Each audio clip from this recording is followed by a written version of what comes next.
Altmaier batted and intercepted, and it's Walcott bringing it back. Could he? Wire to wire, Sikkim Bears. How about it? Welcome to Sikkim 365 Radio. Second and 10, looping it long. That is Keegan Johnson. Touchdown. Sikkim 365 Radio is presented by IdealMRI.com. High-quality MRIs for $497 or less. IdealMRI.com. Your health is important, so is your budget. Third and 2 more plays if they need them. Here comes Will Anderson storming around the corner. Down goes Bennett. Got him. Had a corner blitz on that time. Sikkim 365 Radio is also brought to you by Texas Farm Bureau Insurance, protecting Texans since 1952. Hit as he throws. Touchdown, West Virginia.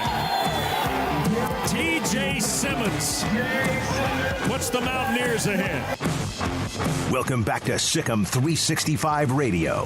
Have you subscribed to our YouTube channel? Search 365 Sports on YouTube. People have asked, was that, how'd you come to that decision? And, was it based on some kind of NFL model? No, it's based biblical. Solomon, he was known to being a pretty wise person. Now here's David Smoak, Paul Catalina, and Craig Smoak. We are back together again. Sikkim 365 Radio and 365 Sports. Craig Smoak back. Paul Catalina here. I'm David Smoak. Garrett Ross and Jacob Wilson run the mothership. We will hear today from the head coach at Albany, who will play Baylor Saturday in Waco, and how that game was established because they needed a game. Baylor had Law Tech change their schedule. They needed a game. We had Greg Gattuso on back when this happened. He's on again today. Mack Rhoades today. J.J. Joe, John McClain, and also we'll hear from the voice of West Virginia Athletics, Tony Caridi. He will join us today as well. Craig Smoak, Paul Catalina. I'm David Smoak. Levi and Jack are also here today in studio as well. Here is West Virginia unveiling their helmets and also their uniform. Brett McMurphy with the tweet, and of course this has been out there as well, will wear the special Country Roads uniforms Thursday at Pitt Backyard Brawl. They feature roadmap of I-79, various country roads in West Virginia. There's been some of those pictures that have leaked out a little bit on occasion, but there is West Virginia. We know we have a lot of West Virginia fans, Pitt fans who watch us every day as well. Yeah, those are pretty cool. I like the country, the actual roads, like the road map. When I first heard that, I was like, how are you going to work that in? But right there on I guess it's on the shoulder pads and the arms, looks pretty cool. And I wonder do you think Pitt's going to roll out something special for Thursday night? I mean, the first time they've played in a couple years, so. Yeah, I would think that there'll be something there. I don't know. But that's just out there. Tony Caridi will be joining us again, the voice of West Virginia at 3:30. And then also 15 years ago today, which has become one of the most powerful networks outside of a regular network, a main network, the Big Ten Network unveiled their 15 years ago today, the anniversary of the Big Ten Network. And, of course, our good friend Bob Thompson's been a part of that. He was a part of that. And so today, 15 years ago, especially after the brand new deal and that the Big Ten Network has the power it has, it's been 15 years since they unveiled that. And, there's also been some that haven't worked. The Pac-12's had their issues. And so it's like I thought it was older than that. But I guess not at 15 years. The Big Ten Network, I thought we had a note with that as well to put up on the screen from...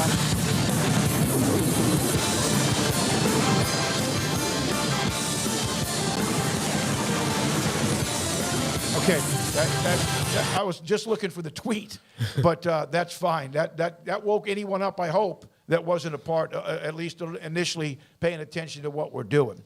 Katie Rader, hello, you guys. West Virginia FAC. 4 days until the first game from Bill Hollis. Also, Jack did a great job on his hype video he released today. Jack McKenzie. And also, Sir blah, blah, blah. Oregon will lose by 50. I'll take that bet. I'm not so sure that is the case, but they do, of course, have their opening game coming up with Georgia. We featured, in fact, Georgia yesterday. We'll feature Oregon today. Craig, you, Paul, everybody, we've been waiting. We had a little bit of evidence. We talked a little bit about some of that evidence, and now we get full throttle, banger games, really good games, and we finally get to the point where we get to discuss wins, losses, results, and more. Well, yeah, to circle back a bit, to answer your question, Paul, yes, Pitt does have special uniforms for the backyard brawl. And I don't have much comment on the Big Ten Network or their anniversary. I mean, that's great that that's worked out the way that it has, and certainly it's had a big impact now on college football, as we've seen that in the last several weeks, to be sure, that impact of the Big Ten Network and just their strength in the way that they've designed things and worked things over the years. So they're sitting pretty, and that Big Ten Network's going to be a large part of that moving forward. But yeah, it's just it's good to be talking about or getting ready to be talking about some things that actually matter. Realignment matters, and recruiting matters, and uniforms matter, and all of that. But ultimately, we don't cover the sport to talk about all those things. We talk about the wins and the losses and what those end up meaning, and the championships that are won, and the great stories that stem from that. And there have been some great stories. There have been some entertaining stories. But one thing I do not enjoy after a while when it comes to the offseason is just that everybody's got this insane amount of self-generated or even outside-generated hype, and that's good. Every year you shed your skin like a snake and you come out brand new and you hope to be something, bigger, better, shinier, all that. So everybody's been reworking their rosters, but, at this point, all we've heard is the team side of things. We haven't heard, the other side of, okay, what does it look like when they get smacked in the mouth by a conference opponent? Or what happens if this guy gets hurt? Or what happens if this position doesn't work out? Right now, everybody loves their roster for the most part. They love their depth. They love their team. They love their staff. But we know all that's not true. And there are some cracks in the armor for some that will reveal themselves, and there are some that maybe we're doubting that are going to be stronger than we ever imagined. And those unpredictable stories, or those stories that we're not quite sure on, that's why we enjoy this sport. I don't think we enjoy it because of the NIL figures. At least I don't. I enjoy it for Oklahoma, Texas, and I'm glad that we're actually going to see that here in a few weeks, as opposed to just talking about where they're going to be cashing checks in the near future. So all that other stuff's fun, but this is why we talk about what we talk about ultimately, and I'm excited to actually have some things to base that talk on. Yeah, and I will say this, we bag on the television networks and they're, moving around things in college football, but one of the things they've started to do and have great success with is week one, there's not as many dud games as there used to be. Used to be week one was kind of a blah week, but now we're getting really good matchups across the board. There's a lot of great ones, Notre Dame and Ohio State and Georgia and Oregon and all that. So, I do. I'm excited to see those matchups. I mean, there weren't any really good ones last week, but it was good to see football. Yeah, it was, and we discussed a lot of it. And yesterday, probably way too much talk in the chat room, but it was the hot topic, of course, the future of Scott Frost, Nebraska, after their yet another disappointing loss in game and close loss, but a loss in what they have become now, who they are. A team that loses, a team that finds a way to lose, a team that cannot understand momentum or keep it and even screw it up whenever they might have it. Yeah, well, as far as those extracurriculars, I mean, I do think Nebraska, for at least, keeping that alive right out of the outset and giving us a topic that's not actually results related as much as I just talked about that. Like, it actually be good to see, okay, is Casey Thompson going to matter in Nebraska? Is O'Shawn Mathis, or was that all just a bunch of celebration in the offseason? Because everybody celebrated their transfer gets and all that, but like, what does it ultimately turn into? I'm like, we've done all the hype and the hope and the optimism and all of that. What does it really come down to when it boils down to it? And Nebraska fans got a wake-up call right out of the gates. You know, all that O'Shawn Mathis, Casey Thompson, Scott Frost, man in the hot seat, Mark Whipple, like all these things. And that was fun to talk about, but then there's reality. And reality is yeah, they're already in a hole. They're in a hole 1 week into the season, and Scott Frost is in a lot of trouble, and I don't know if he's going to be able to dig himself out of this trouble. I certainly think they can go and win some games this year, but I'm not in the big chair in Lincoln, and I don't know like what that would even be viewed as or what they need to see moving forward. All I know is that that's just the worst start you could have gotten off to outside of just being blown out. So hopefully folks had a fun time out in Ireland. I watched a bit of that, and it looked like Nebraska had a chance to win that game at various points, but credit to Northwestern and credit to, just them being able to make more plays and play better football overall. But, yeah, just a downtrodden start to the season for Nebraska Cornhuskers fans, and a bunch of people are going to enjoy them this weekend.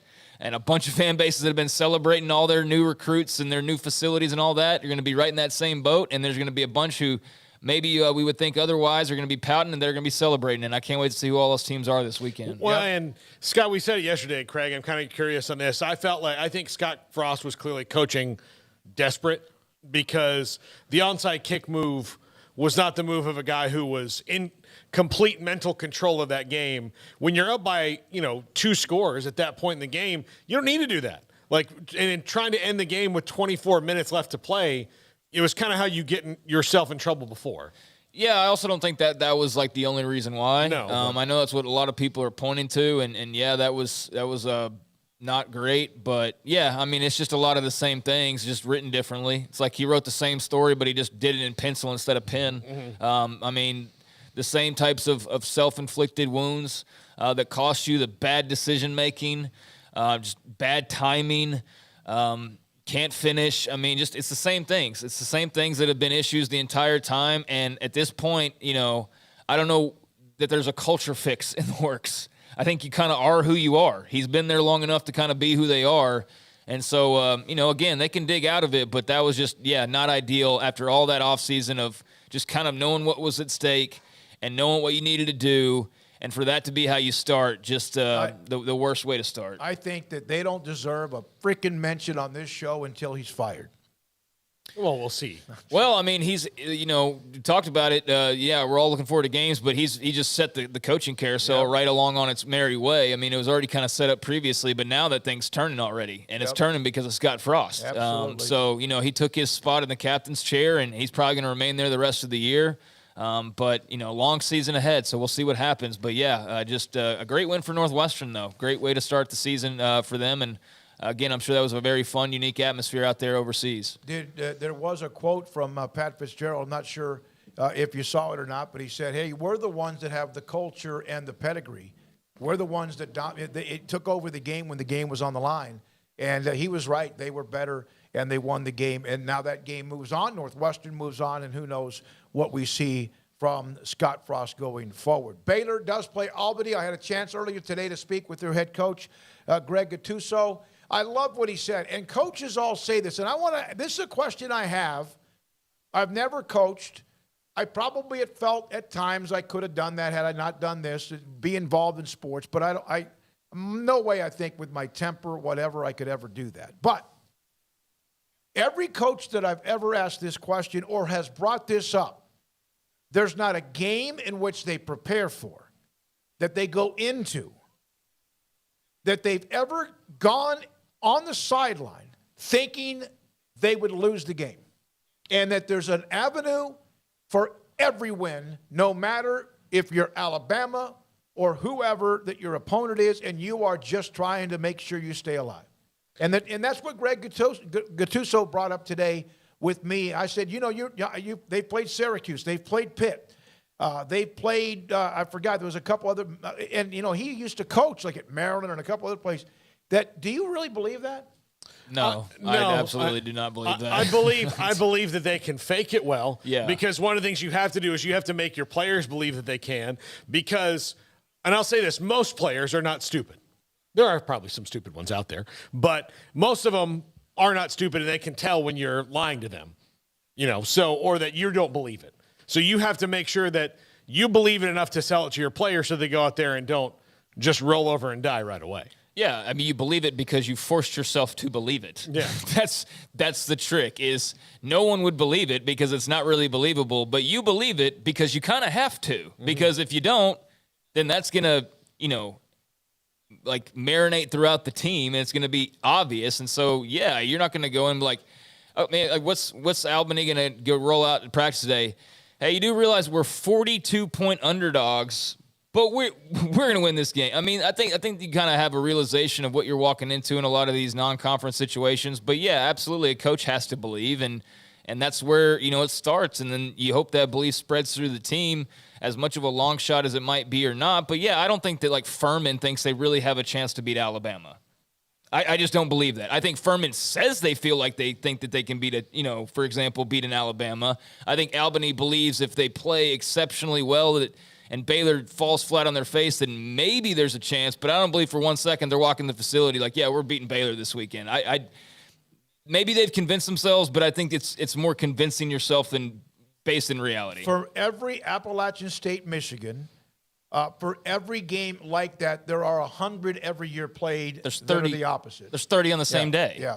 Yeah. From Chris, watch out, by the way, for the Pittsburgh running backs to have a big day against West Virginia.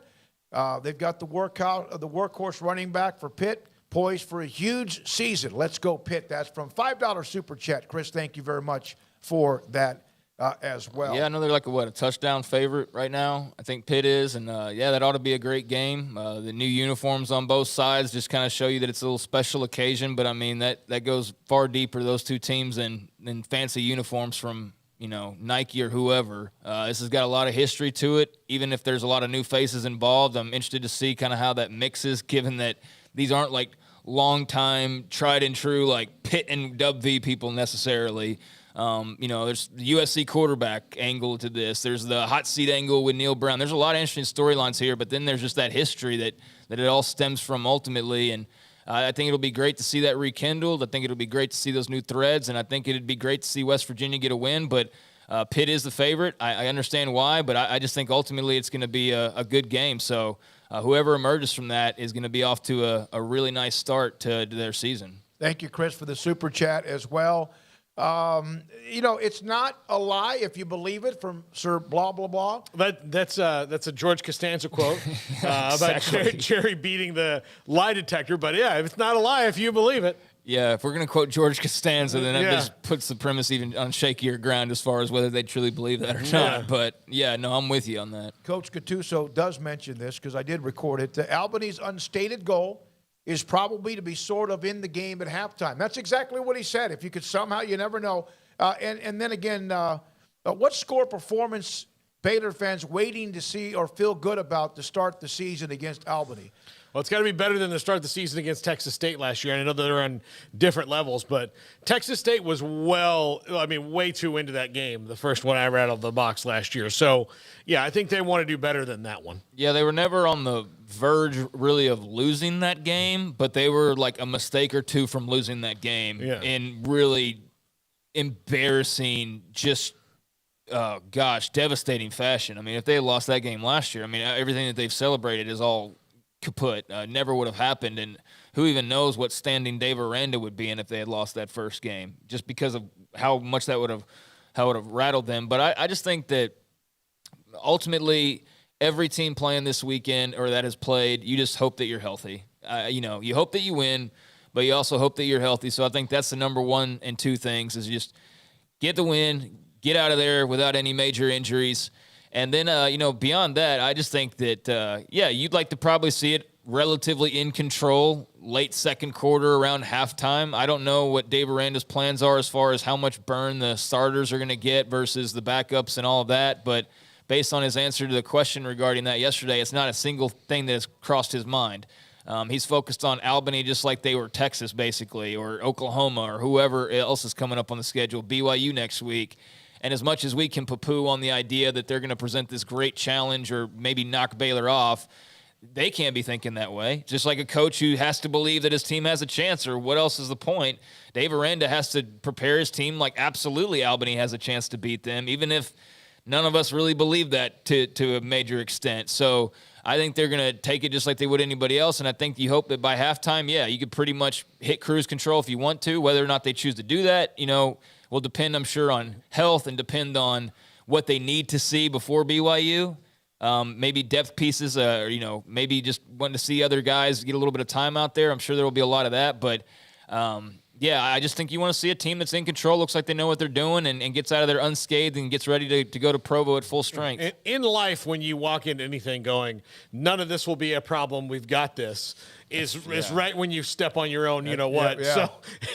So he kind of took that question almost like he's very cordial when it comes to questions, but I think he was almost like, really? Like, you think that I would overlook them that way? Like, I wouldn't do that. He didn't say it that way, but I think he was kind of taken aback by even the idea that the question presented that he would be thinking about on a Monday, when are my backups going to play in this game on Saturday? Are you suggesting that the football scientist, the guy who considers every variable, would just dismiss something? No. Yeah, no. No. And by the way, Donnell and Patrick, both of you listening to us, watching from work, thank you. That's commitment. Hey. We appreciate that. Love the show that Earning you're a that part paycheck, of with us as well.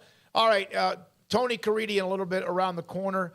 Someone asked, Paul, you were born in Memphis. Yes. You then lived most of your life either in Shreveport, Florida, or Texas. Anywhere else? I lived a little while in Westchester, PA.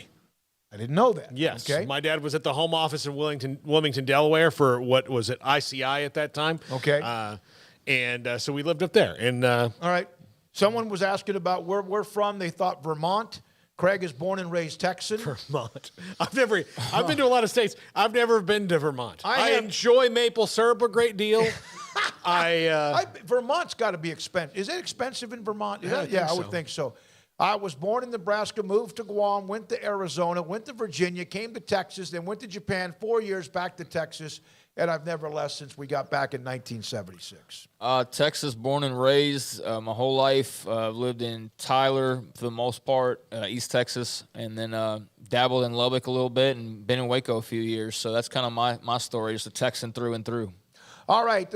Again, we're going to talk with Tony Caridi and then also Coach Gattuso from Albany, and I like him. I like him a lot. They're going to come in a day early, which is smart. He also understands this is a business game for them as well because they have played Syracuse and got blown out. They've played Pittsburgh. They've played teams like that.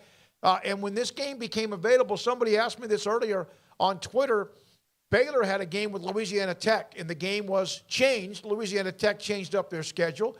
And I don't know who Baylor plays if they don't find Albany. Because Albany's a game you would not normally see that game as being played, but I don't know who they would have played.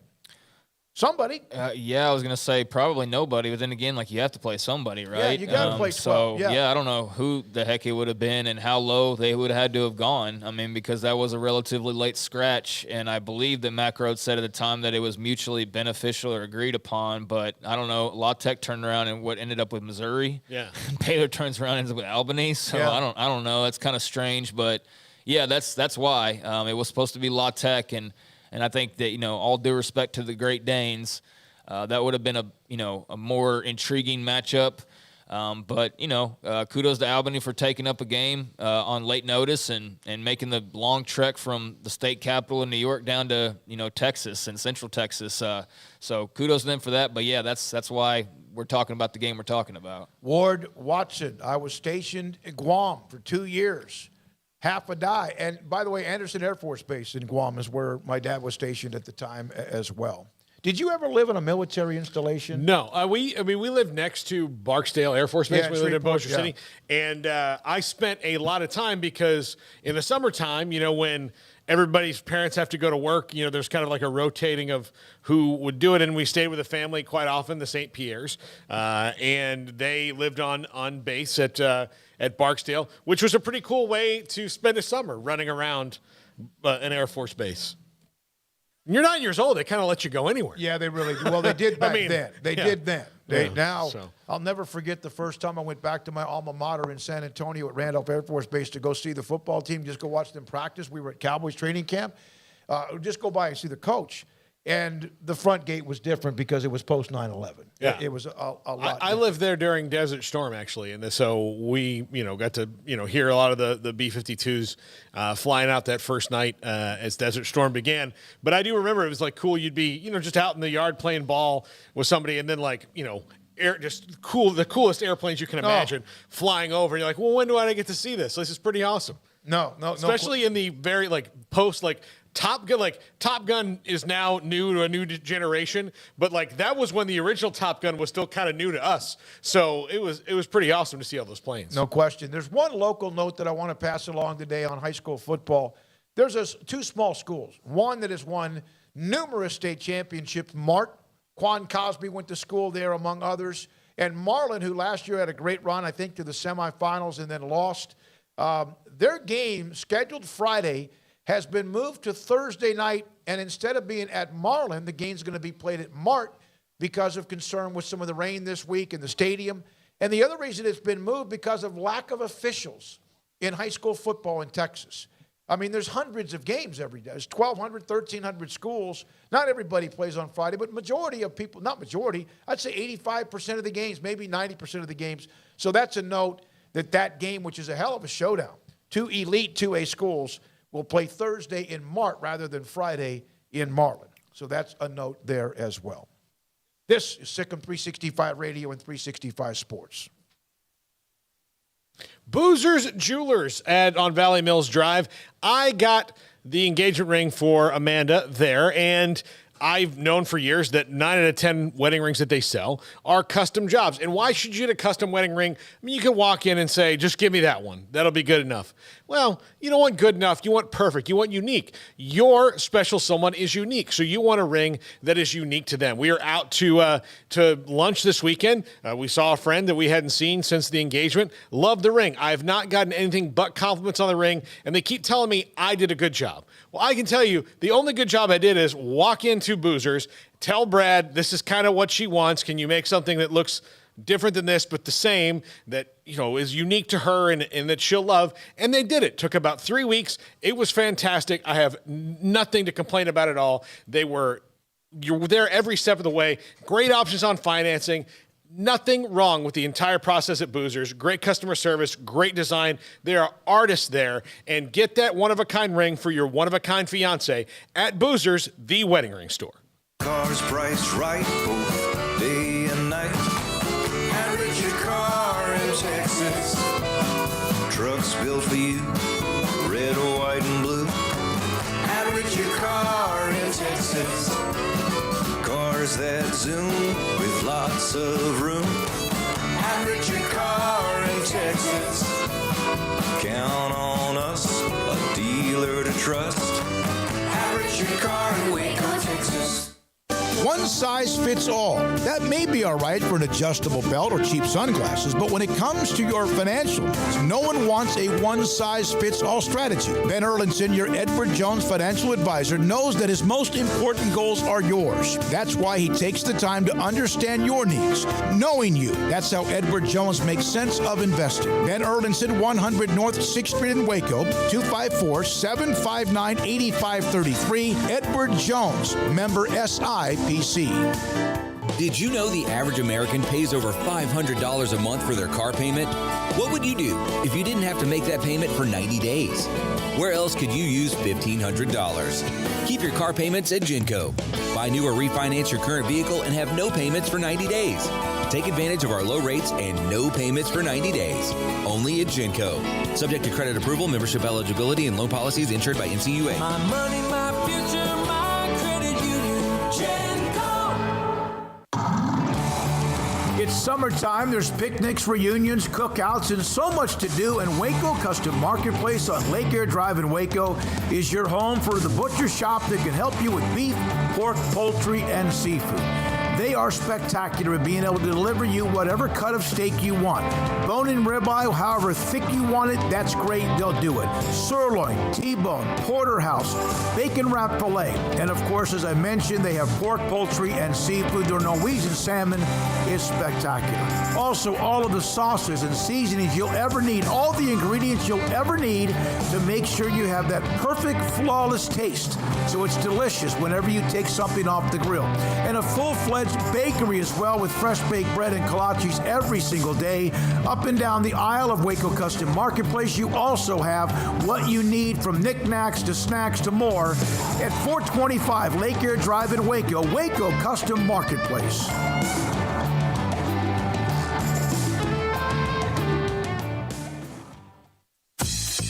Baylor Scott and White, Southwest Sports Medicine and Orthopedics, the team physicians for Baylor Athletics, diagnosing and treating all sports-related injuries, including concussions. These specialists also provide orthopedic services for athletes and non-athletes alike, whether it's knee or shoulder pain, hand or wrist injuries, orthopedic spine care, and even an arthritis and total joint clinic. Trust the doctors Baylor Athletics trusts. Baylor Scott and White, Southwest Sports Medicine and Orthopedics wants to get you back in the game.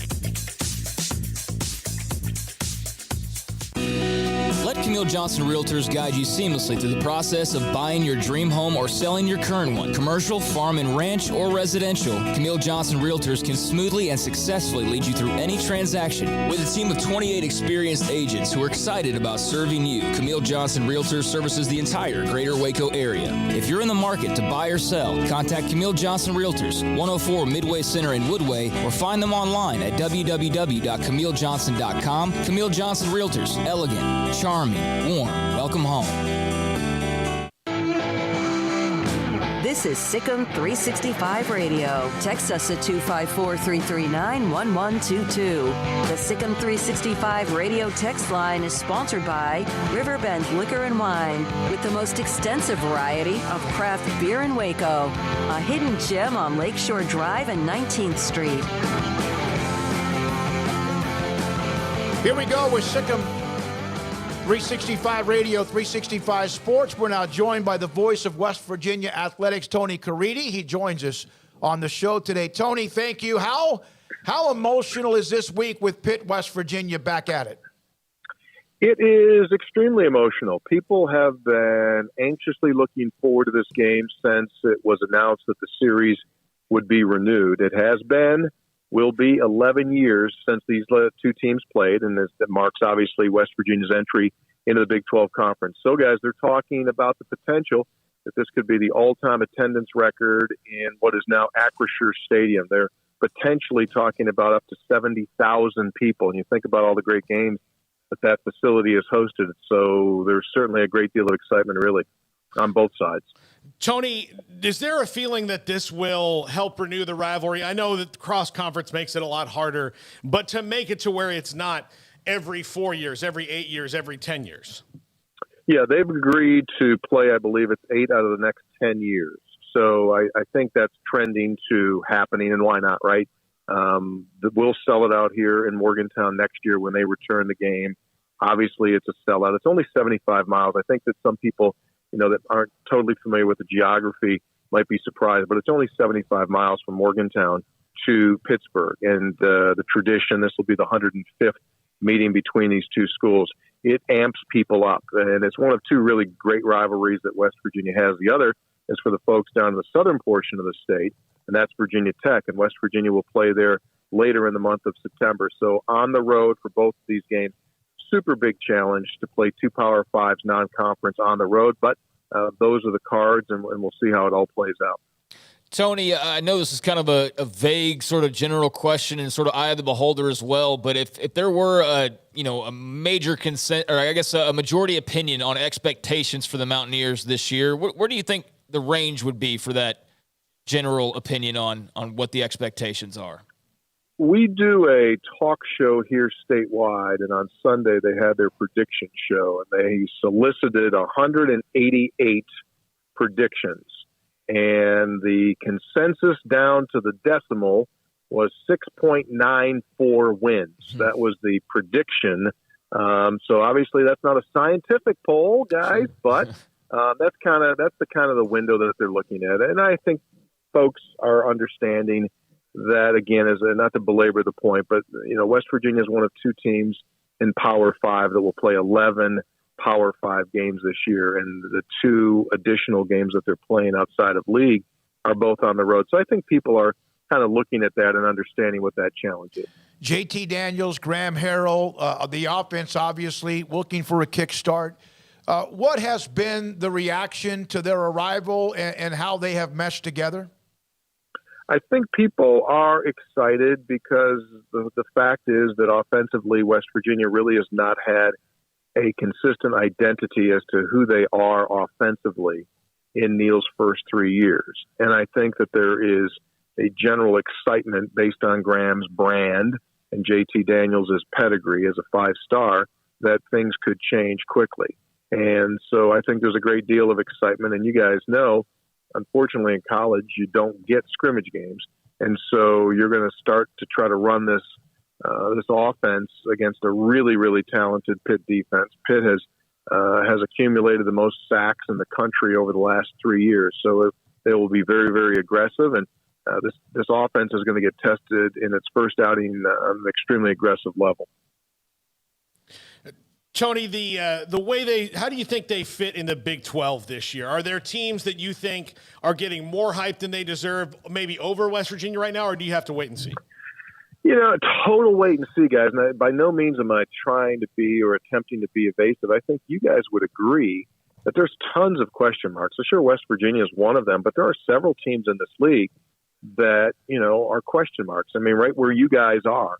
I mean, Baylor had a magical season last year. I mean, is that thinkable to do that again in that type of a fashion? It's super hard, right? History says that's super hard to do. And that's not just Baylor, but I'm just talking about a bunch of these teams in this league. Because of the transfer portal, so many new faces, you just really can't do a good job. I don't think as good of a job as we used to be able to do in a preseason to have a formula or an opinion as to really where a team would be good or would not be good. Because, we've got 3-4 guys starting on our defense here on Thursday night that have played a tremendous amount of football, like over 1,000 snaps in their careers, but at different levels. We got a guy from North Dakota State. We got a guy from James Madison, 2 national championship programs.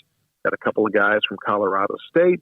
So, when the lights turn bright, how do they react? Is this the moment they've been living for to show everyone that, hey, I should have been playing at this level all along? Or were they properly recruited when they came out of college, or came out of high school? So, again, too many unanswerable questions, at least early on in the season. I don't have a good feel. Tony, JT Daniels named the starter, obviously, but what has kind of been the messaging surrounding him and expectations from Neal Brown and or Graham Harrell? If I gave you 10 seconds of dead air, that would be the answer. Okay. It's been super quiet. It really has.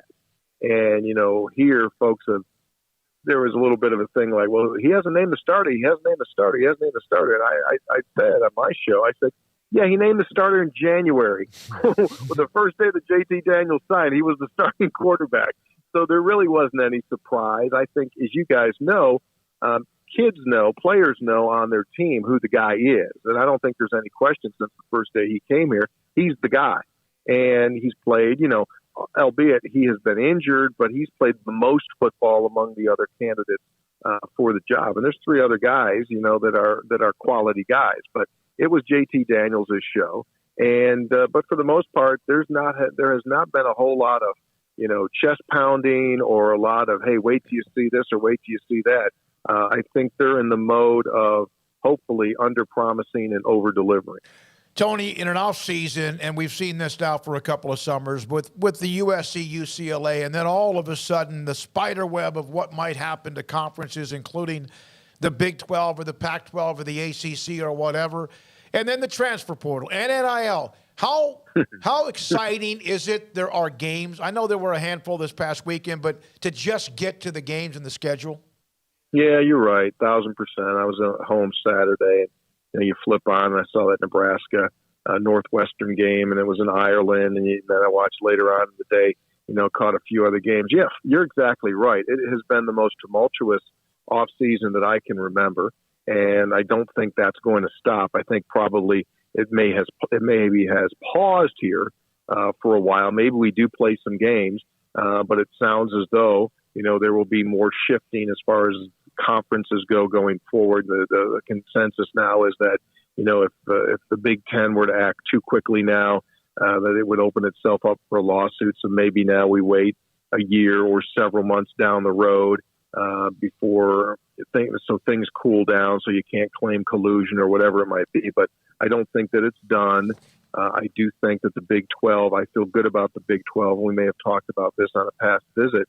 The fact that they did bring in the other 4 schools who are coming in next year, I think gave us the stability in this period of time to at least stay stable, knowing that at worst we're going to be at 12.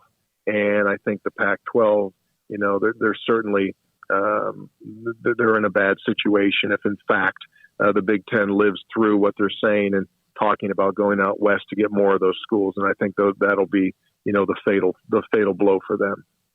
What has changed in your role as a play-by-play guy, technology-wise, what you have in front of you, from the spotter boards that you probably did with a pen back in the day to what you now have, the laminated, whatever else? How much has that changed? Oh, about 180 degrees. Yeah. I laugh because when I was in school, we would be in there with our oversized 8.5 by 14 manila folders and Sharpie markers. Yep. And I had horrible handwriting. And so then I went to PageMaker, and so I used PageMaker to make my charts. And every single week it was just this massive thing, a stress ball. Now I use a guy who most guys use. You may have heard of Tony Britt. He's like the official spotter board guy for all of college football in the NFL. And he sends me a Google Doc. I fill in all my bio notes. He gets the depth chart. He sends me a sheet every week, got everything filled in, updated stats, the whole deal. That's one big thing. And then in game, one of the greatest inventions since fire and the wheel has been stat broadcast. And you guys probably use it, as well during games. But I mean, every single conceivable stat that you want is available to you in real time during the broadcast. And so I think there have been massive changes. And let me also throw out an absolutely unsolicited plug for the greatest binoculars in the world for football fans. They cost like $80, and I've turned more people onto these things. They're made by Bushnell, and you can go to wherever and get them. Amazon's like $80, and they're called Bushnell Extra Wide. The X is literally an X. So when you put it in, just put X, TRA wide. What they are, guys, is they are low power, wide field view. And so most binoculars are too tight. You can't get the all 22 in. But if you use these, you can see the all 22 sideline to sideline, and you can get about 35 yards horizontally. Greatest binoculars ever in the world. I'm looking it up. We do games, and that is Bushnell. You said extra wide. Okay, extra wide, yeah. X, and then TRA wide, and they're life changers. I just keep them on my eyes the entire game, and you can see everything, and it really makes it. And then for fans, and obviously I'm saying that for fans, because if you're sitting there, at your place, you just put those on, and you can see the game really, really well. Thank you, Tony. Appreciate it. Good luck. We'll see you down the road. Thank you. Thank you, guys. Always appreciate Tony it. Tony Caridi, the voice of West Virginia athletics, on some of the things that have changed even in the business as far as play-by-play as a broadcaster as well. So somewhat quiet with Graham Harrell, JT Daniels, not a lot there, but obviously the anticipation is there. When we come back, Baylor opens up on Saturday, 6 o'clock against Albany. We will have our pregame show from here in the studio that starts at 4, and also on KWTX as well. We're going to have all sorts of parts of that segment. We'll have a cut-in with Darby Brown from the stadium, McClain Stadium. Blake Blackmar, the former Baylor offensive lineman, is going to give us a weekly type cooking tip or something to do with what he does with his barbecue pit and more. Sikkim 365 Radio and 365 Sports. Stonewood Dental, tomorrow morning I'm there at 7:15 with Dr. Steve Childress. I went through the process of having 2 teeth removed and on top of that, then having 2 implants put in. That's just the start. And Dr. Warren was amazing. I've told you about Brazos oral and facial surgery. It was someone that Dr. Childress recommended. Now it's time to get the crowns. He's next, and I'm back there tomorrow morning at 7:15 to get the temporaries and then eventually get my smile back completely. Dr. Steve Childress and Stonewood Dental, they are amazing. You walk in the door, and you are always being asked what's next, and also making sure you're comfortable from the time you check in. And I've had like 2 or 3 different text messages and phone calls to remind me about the appointment tomorrow, and believe me, with my attention deficit, I need it. Dr. Steve Childress and Stonewood Dental in Robinson, Texas. TFNB, your bank for life, is the official local bank of Baylor Athletics. Find out why more Central Texas are making TFNB their bank for life. Sign up for our Edge checking and savings accounts to earn interest or cash back. With 5 convenient locations and an award-winning mobile app, banking has never been easier. TFNB, your bank for life. Member FDIC. Boots add protection. Good boots help you climb better and move forward faster. And when your son or daughter steps into the boots of a U.S. Army officer, they also learn how to lead. In these boots, they'll gain more confidence with expert training in one of more than 150 occupational specialties.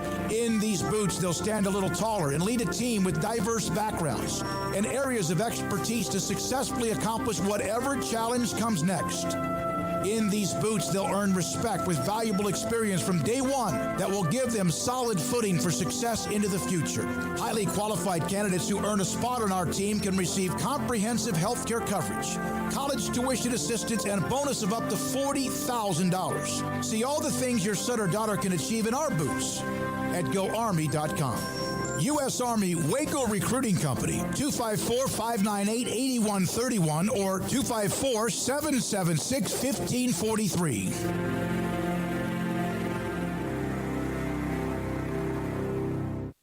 At Ideal MRI, we feel blessed to be part of the Waco community. We're a small family business here in Central Texas. At times like this, the cost of healthcare has never been more important. And unfortunately, significant illnesses and injuries still occur. And that's why Ideal MRI is open and here to serve you through this difficult time. So if you need an MRI, ask your doctor about Ideal MRI. You can schedule online in minutes at idealmri.com or call 833-IDEAL-MRI.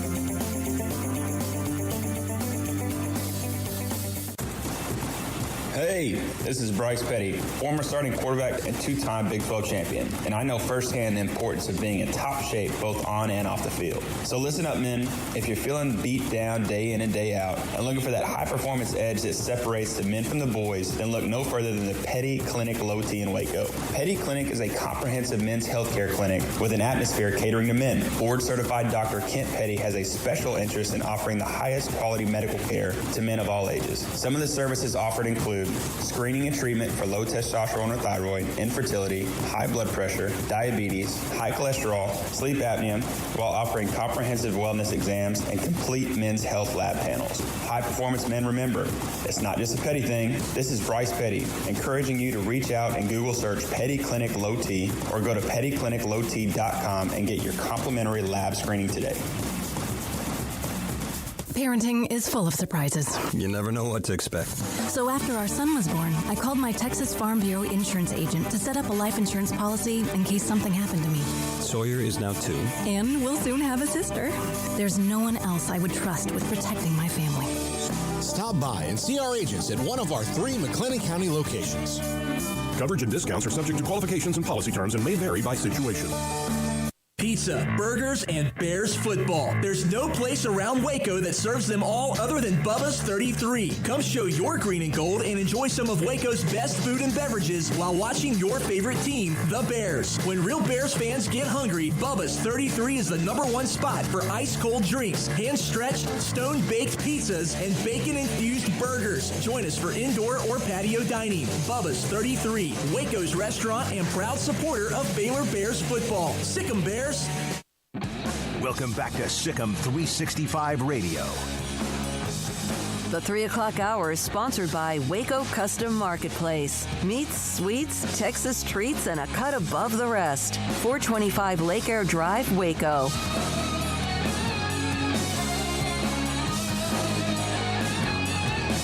Albany football head coach Greg Gattuso joins us, sick on 365 Radio, 365 Sports. We spoke with you when the game was announced several months ago, and it's here. Here we go. It's the opening week of the season. Where are you, in your opinion, with your football team after the fall workouts? Yeah, I think we're in good place. I think the biggest issue we had in the fall that we were concerned about has turned into a non-issue is just integrating new people into our program. You know, the transfer rules, the different people in and out. So we added we think a really good group of kids to our program. Lost some guys, but added, I think we came out on the plus side of the transfer portal, which is a good thing. But they've integrated really well. You'd never know there's a bunch of new guys on the team. So I feel good about it. They're sprinkled all through the two deep. We think that we have a pretty good football team for CAA, and we're looking forward to, seeing how it all looks when we get down to Baylor. The transfer portal, of course, that NIL, the realignment, all that's been out there for the last several months and really for a year now or so. When you look at the transfer portal, does everybody in the end kind of win if they really are paying attention? I don't know. It's one of those things where, I kind of go into any of these rule changes. I've been doing this a long time, and I don't really let rule changes bother me. I just try to work as well as I can within them, and I feel like, our staff, with our limited resources, did a really good job of, replacing a couple really good players that we lost with some really good football players. But I think at the end of the day, we were able to add a lot of players that add quality depth, and I think that you can't do that with the freshman class. So how everybody's handling it, I don't know. I mean, sadly, I'm not able to take as many freshmen as I would normally want to take, but I kind of miss that. I like developing my own internal guys, but I think this has been a positive experience for us, and it's been, Jared Verse was our defensive end last year, all-conference player, just started for Florida State this past week. I'm really happy for him. I think he's kind of the poster child for what the transfer portal is supposed to be, but for a bunch of those hundreds and hundreds of kids that have lost scholarships or are sitting there with nowhere to go, my heart goes out to them because it's a tough process. So it's uneven, and I think the people with more resources have a little more advantage because they have deeper scouting departments, to be honest. You have never shied away from playing good people, obviously opening up with tough people. This is a challenge with what Baylor is, what they were last year, and who they're supposed to be again. What is the juggling act of wanting to play somebody good, needing a game because that was also the case, and so did they, and then also how this helps your athletic department because of the fact you're playing an FBS school and you're going to get a nice check? Yeah, I think we know at the FCS level that these games are critically what helps our budgets and helps our athletic departments. The pandemic was brutal in New York. Budgets were hit hard around the country, and, it seems sometimes we forget about, football's a game, and it's so serious to us and so important to us. But these budgets and the amount of money that the schools have is really impacted, and so it was a big deal here. We're recovering from that, but the money from our guarantee games is obviously very important for our program, not just our program, but for our athletic department. So we open arm. No, we're going to play them. I could have been talked out of playing Baylor if somebody would have gave me the an option. But I know how good they are. I know what kind of football team they have. I've been watching a lot of them, and they're very well coached, and they're very talented and big and athletic. And I think, our kids see it as a challenge, and we're excited about getting there. But we also understand, that they're a top 10 team, and that's a big challenge for us. Syracuse, Pittsburgh, North Dakota State, who's fantastic, as we all know, and what they've done with all the national championships. Is there any comparison with what you've seen from them and what you see with Baylor? I think Baylor, Pitt, the year we played Pitt, they ended up winning the Coastal, and, Kenny Pickett, who was a first-round pick, was their quarterback. And, we played a pretty tough game most of the game with them. I think the biggest problem in these games, and again, I've been on both sides of these, having coached at Pitt and Maryland. The biggest problem you have in the coming up to play is not just being happy to be there and looking around. The next thing you know, you're down 14 or 21 points. That's the challenge. We've got to hit the ground running. We've got to show up in that first quarter and play well enough to keep the thing close. And our goal is always to get a game to halftime. And that's a big order. But we're going to come out and execute our game plan, try to be who we are. When I look at Baylor, they have a lot of similarities probably to more of a Syracuse, but they certainly have a better football team than we saw last year at Syracuse. More talent, obviously a higher ranking, but similarities in the style of play and speed and athleticism. So, we see that. We think we're a better team than we were last year, and we're going to. That Syracuse game, though, the score got a little out of control at the end. We really going into the middle of the second quarter, we're competitive and playing hard. We just got caught by the big play bite, and they hit us like 3 straight times on big plays, and that's the danger. I know they're receiving core are a bunch of track athletes and can run, and we'll be as prepared as we can. But at the end of the day, we have to play our game, not turn the ball over, and try to get this thing into the second half. You made the decision with your quarterback, the sophomore, and Reese Poffenbarger. Your thoughts about him? Excited. I don't know that it's over yet. I think, like I've always believed, that you really literally have to have games under your belt before you can settle in on a quarterback. But coming out of camp, Reese has done everything we've asked him to do. Joey Carino and Tyler Sikowski are both quality quarterbacks that need to get out there and get some experience. So, we're going to start Reese, but the plan is to get those other guys in the game. Greg, this is obviously a challenge, and one of the differences sometimes in the level of wherever you are is the offensive and defensive line, and that seems to be the strength of Baylor. When you watch them on film, and you've discussed them obviously with what they were last year and who they have coming back, with Ika and the line and the depth and the offensive line, do you just see something that's really very, very special?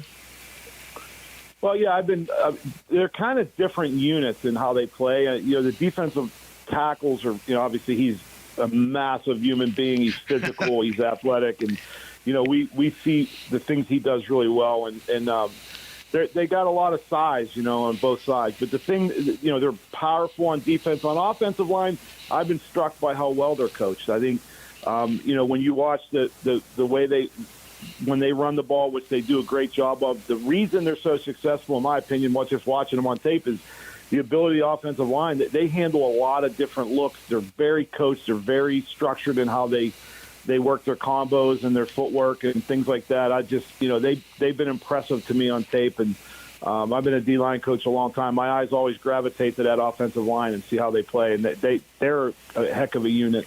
But the defensive line obviously has massive issues for us to deal with, and we have some ideas of what we want to try to do, and we're going to try to execute them. Have you talked to Dave Aranda at all since the game was announced?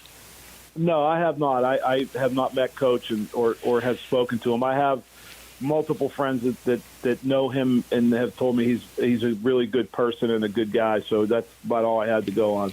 When you play this game, obviously you don't schedule a game. We mentioned, there's the check. You expect to go out and win. I know that's you. That's your style. So what do you tell your team? What are the expectations this weekend?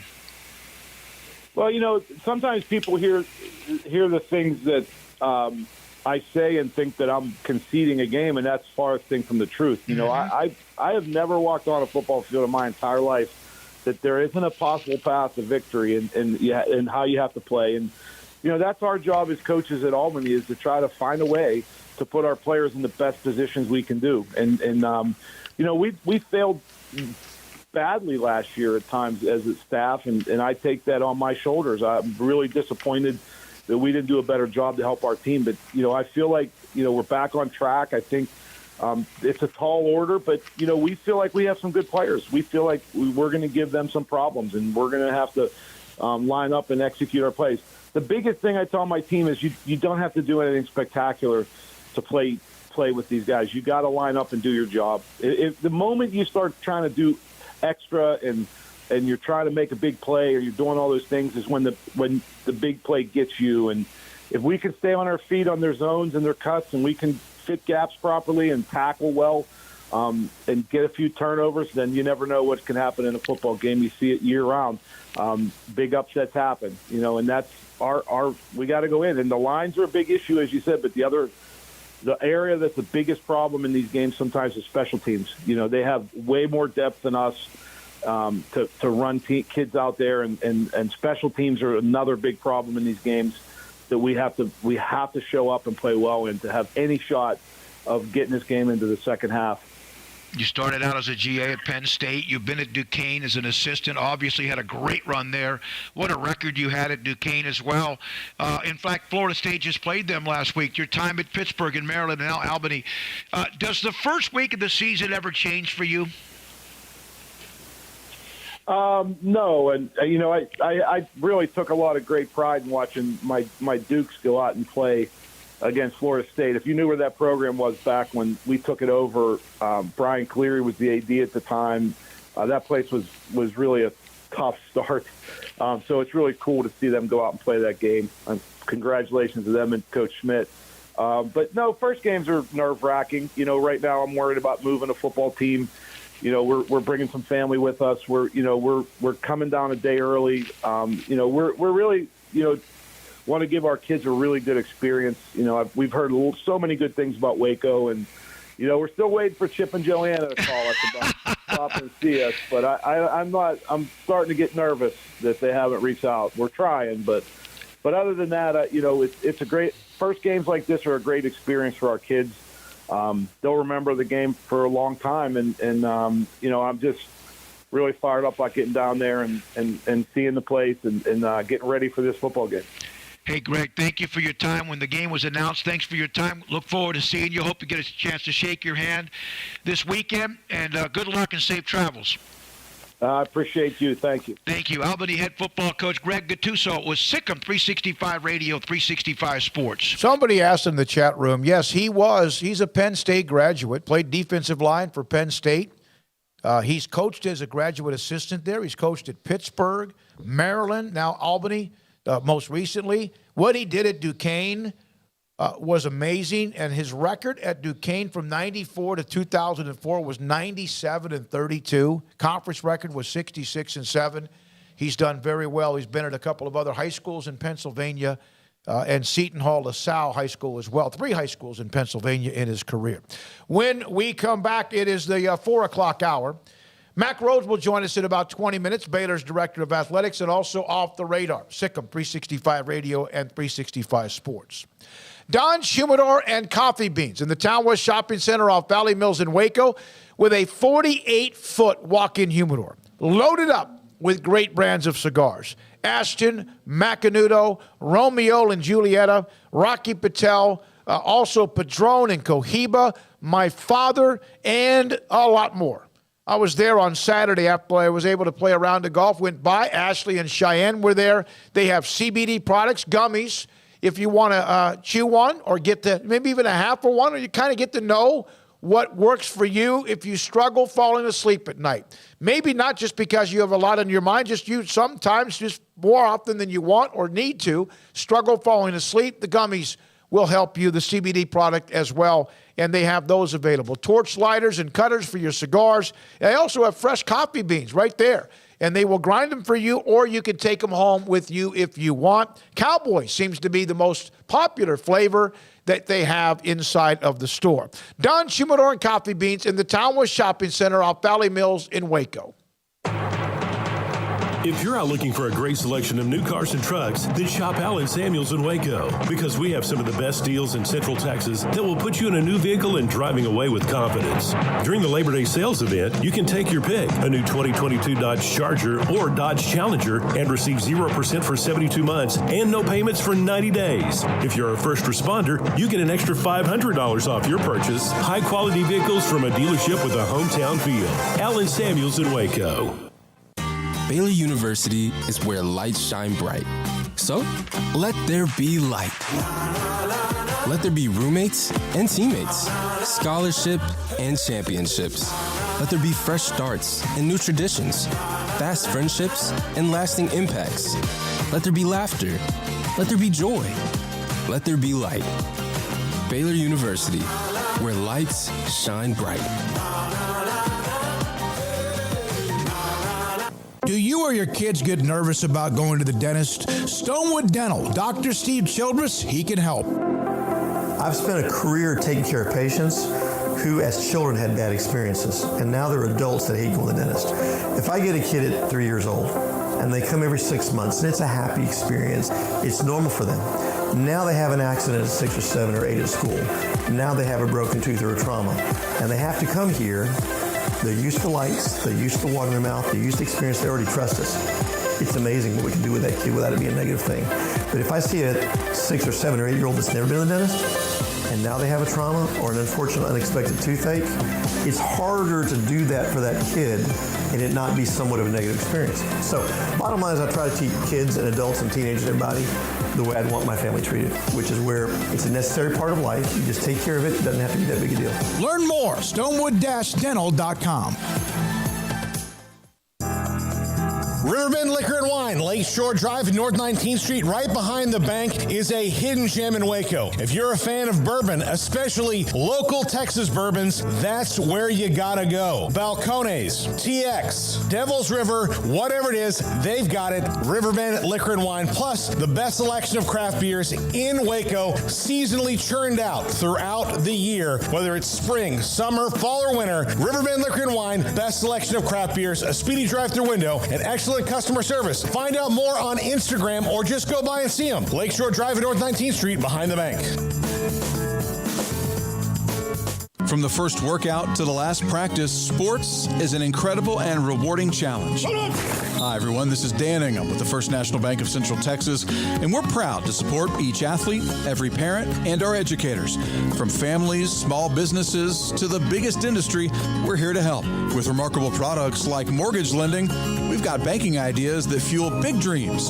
The First National Bank of Central Texas. Familiar faces making local decisions. Member FDIC, Equal Housing Lender. In the market for a quality metal building? Since 1943, Pioneer Steel and Pipe has helped Central Texas residential and commercial customers with metal building design, panel options, building components, and trim options. Pioneer Steel and Pipe's residential line is energy efficient, offers low maintenance, reduces insurance payments, is impact resistant, and carries up to a 45-year limited warranty. In addition, they can also help you find a metal building contractor for your project. Pioneer Steel and Pipe with locations in Waco and Bryan and at pioneersboys.com.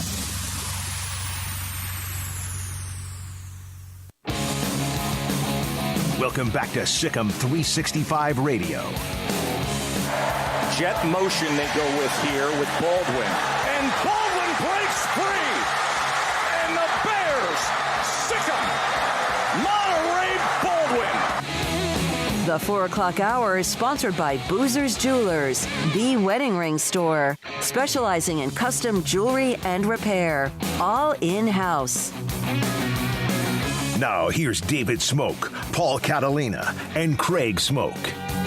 Mack Rhoades will join us, Baylor Director of Athletics, in the next segment. Also, Craig and Off the Radar coming up just around the corner. Paul, you sent a text to Craig and also to me, the story by John Canzano, who covers the Pac-12. And the story is Pac-12 expansion scenarios getting real.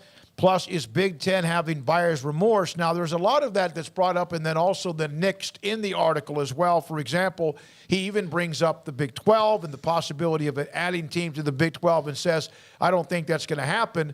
But one of the quotes that he put in the article was about one of the teams an AD in the Pac-12 would like to see, if, in fact, it ever gets to that point, which, of course, would be really hard because of the Big 12 and how that conference would dissolve. Or can dissolve. Well, yeah, and it can only dissolve after the Pac-12 would have done their new TV deal. So how can you really negotiate? All those different things that they'd have to plan out. Plus, but the team that the unnamed AD said was Oklahoma State, which I'm wondering if that AD is from Washington State or Oregon State, because it would seem to me that given the opportunity, the ADs and the rest of the Pac-12 conference, unless pushed into the corner, wouldn't deign to bring a school like Oklahoma State in or any of the schools from the Big 12. And look, the two conferences, I think, kicked the tires on, what a merger would look like, and both walked away uninterested for their own reasons. But I just do think it's funny that all of a sudden, now that the tide is turning, that all of a sudden there's, unnamed AD saying that there are schools in the Big 12 that are attractive to them, which to me, and they, we're going to expand, we're going to be fine. They're, ESPN doesn't want to upset the apple cart anymore based on Burke Magnus's interview, but there's still nothing that the Big Ten has done to lead me to believe that they're not at least coming after 2 of those schools in the Pac-12. Yeah, supposedly. There hadn't been much traction on that outside of just the typical realignment circles. And the problem that I find with realignment sometimes on social media is there is far too much talk for what's actually taking place. Like, there's not an update every day going on this. You know what I mean? Yeah. Like a need to know published, like, hey, this is what's happening. At least I don't feel that there is. I think that there are things that are probably flying hot and heavy behind the scenes and conversations and but as far as like actual movement goes, I don't think it's a daily thing where it's like, oh, and now this has changed and now this has turned. That just seems very wobbly to me. There seemed to be that possibility after the USC-UCLA story, and most of it, again, was just speculation. Yeah, think about all this different stuff that was talked about and what actually happened since then. Not a single thing. No, not nothing. A single freaking thing. Not even Oregon jumping to the Big Ten or anything. And so now what's going to happen is we're on the cusp of the season. I don't know about that. Could it happen during the course of the season? Sure, in theory it could. But what those moves are, I think we're still looking at pretty much the same things that were, the most obvious moves a week ago, 2 weeks ago, a month ago. That's, the Pac-12 to, here's the thing. Here's the question I have is just what kind of contract are they going to sign? Like, that's all I need to know whether the Pac-12 is going to expand or whether the Big Ten's taking teams or whatever, is if they, announce some grant of rights agreement with Oregon and Washington and Stanford and, and even just leave it at that. And they say, hey, this is a 9-year contract. Okay, well, let's just put all those rumors to the side. Nothing's happening there. But, until that happens, there's just going to be more speculation. It's like the Big Ten deal. How many teams are the Big Ten going to pick off before they finally announce that deal, right? They were going to grab everybody before that deal was announced. And then they announced it, and now it's just kind of calmed down. So, I just think it's more of kind of the same type of speculation. The one part I just don't understand at all, and I agree, San Diego State's a hot team, not a very good story in the news this week, but, that comes with the territory. Same thing with, BYU and the Big 12. Bad timing on the bad PR, I think, for those schools, but I understand the appeal of San Diego State. For both conferences. I understand the appeal of SMU somewhat for the Pac-12. I don't think they quite I get it, and it's because, your Big 12 guy that you talked to back in the day when the moves were actually happening with the new 4 schools, and they were looking about, a second round of realignment, or at least, picking the brains of other schools. SMU was one of those, and it wasn't because of so much who they are right now, but what they could be. So if the Pac-12 is operating from that standpoint, I get SMU, but if they're acting like that's going to come in and be a savior for them early on, it's just not. They don't have Dallas. They don't. And I'm tired of seeing that they do. I understand that technically they are in Dallas, but they are not bringing $2.9 million or whatever that case may be. But for the Pac, as far as a move to stabilize everything, I think that's it's about as good as you could expect to do as far as expanding. But the part ultimately I don't get is why anybody in their right mind thinks a Big 12 team would join the Pac-12. I just still don't understand that. I understand wishful thinking on the part of whoever that unnamed AD is. I understand that's one person saying that, and it's not, smoke that, oh my God, Oklahoma State's leaving. There's nothing to it other than that one unnamed person's quote. And so I'm not putting a lot of stock into that. I'm just curious as how we've dragged this whole Big 12 move into the Pac-12 thing through like the last couple of weeks when there's just absolutely no sign whatsoever of why that makes any sense in the world. No, it doesn't, because none. But there is kind of almost a turf war at times on some of these stories. And we brought up John, and there's some things that he's written that I haven't really agreed with at all, and opinions from It's not just him, though. I've seen people on Twitter saying that, like, hey, what do you think the chances are of this team? And I'm just like, what? No, that's just fan bases and even sometimes other media members. But he did put this in there. Here's the deal with the Big 12. If Texas and Oklahoma haven't left yet because of the exit or whatever you want to call the fees of leaving, then you're damn sure not going to see anyone else do it. Also, the conference bylaws, he threw this in there, and it's a great point, but it's one that, if you really think about it, is just not going to happen. The conference bylaws allow for the Big 12 to be dissolved with only 8 votes. There's only 10 teams. Texas and Oklahoma are already there. Let's say they voted yes. You need 6 more. Is it going to be Oklahoma State, Baylor, Tech, TCU, Kansas, and Kansas State? Nope. Is Iowa State a part of this mix? West Virginia? They're going to go 3 time zones the opposite way.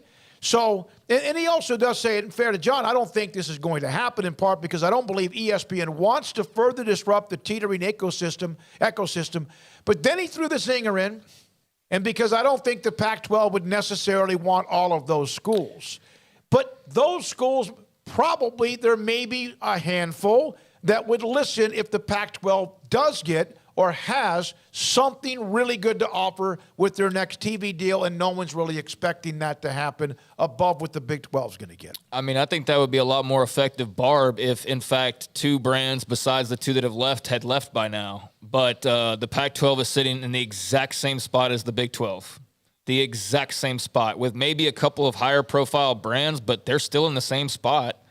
I've been hearing the predictions about them going to the Big 10 for 2 months now, and not a single thing has occurred. They're still in the exact same spot. So, maybe that comes out of nowhere tomorrow. Maybe that happens in the middle of the season. We've had plenty of people on who feel like, something could pop at any moment. But, I don't know. I think that's a little bit of a cheap shot given the fact that they lost their 2 biggest brands. The Big 12 lost their 2 biggest brands, and you're right. The Big 10's not knocking on the door of a bunch of Big 12 schools, but apparently they're not really knocking on the door of the Pac-12 as much as you would have made out to think, a couple of weeks ago. And I'm sure that's still ongoing, but to what extent remains to be seen. And until they leave, I think that, it's just maybe wishful thinking in some cases, and maybe just speculation that leads nowhere, but that is the one thing that the Big Ten has created, is this completely uncertain time period where you don't really know what to think or who is going where or what to believe as far as, even the neighbor next to you. So that circles me back to, again, what kind of a TV deal is the Pac-12 going to get with this type of situation? Because, they might have more teams that are poachable. Okay, fine. The Big 12 doesn't have big brands. I think we recognize that. Oh, the Midwest is dumb, and so is the South, and like all that Western elite bullcrap that I hear constantly when it comes to the Big 12.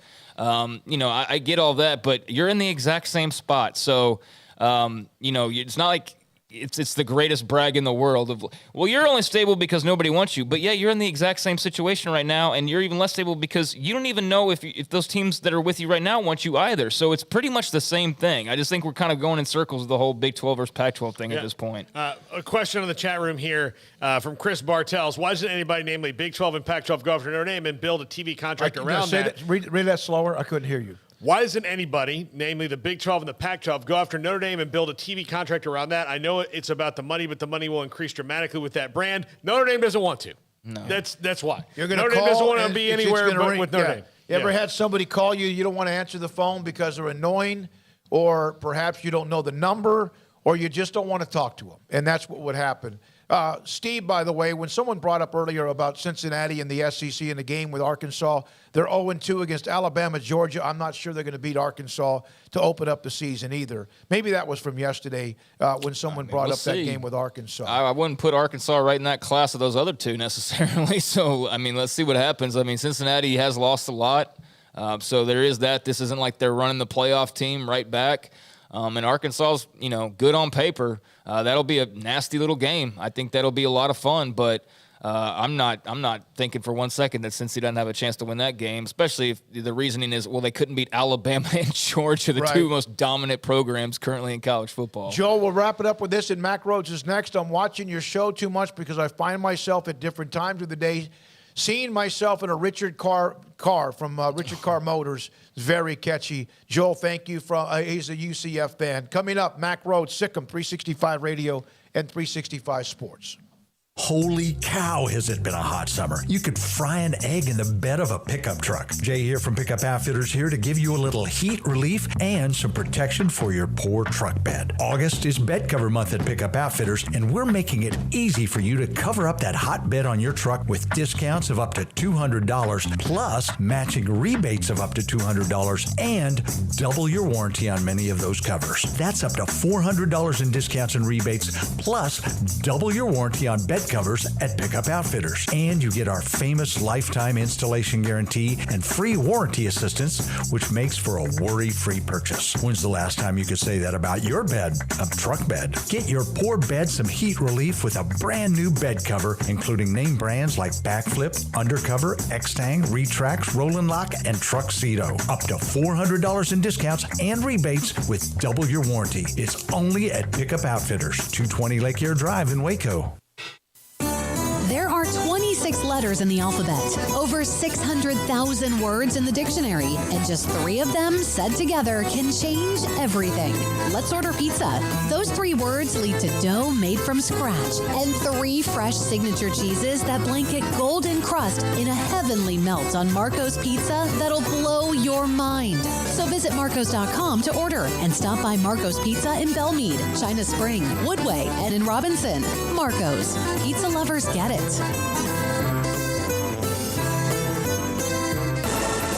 Did you know that Waco Regional Tennis and Fitness is a partner of the city of Waco? Did you know that we are open to the public? Waco Regional Tennis and Fitness offers day passes to the public for only $10 a day, and we offer money-saving memberships. Waco Regional Tennis and Fitness offers over 40 group exercise classes each week, including bar, yoga, boot camp, indoor cycling, and more. There are free weights, weight machines, TRX, rowing machines, stationary bikes, new treadmills, elliptical machines, and much more on the spacious weight room floor. Personal training available where you can be encouraged to grow. Sauna, whirlpool, tanning bed and kids club, 17 tennis courts, 8 pickleball courts, youth and adult tennis and pickleball lessons. Waco's premier experience where you can help your mind, body, and soul. Visit our website at wacotennis.com. Call us at 254-753-7675 or visit us next to Hawaiian Falls on Lakeshore Drive in Waco.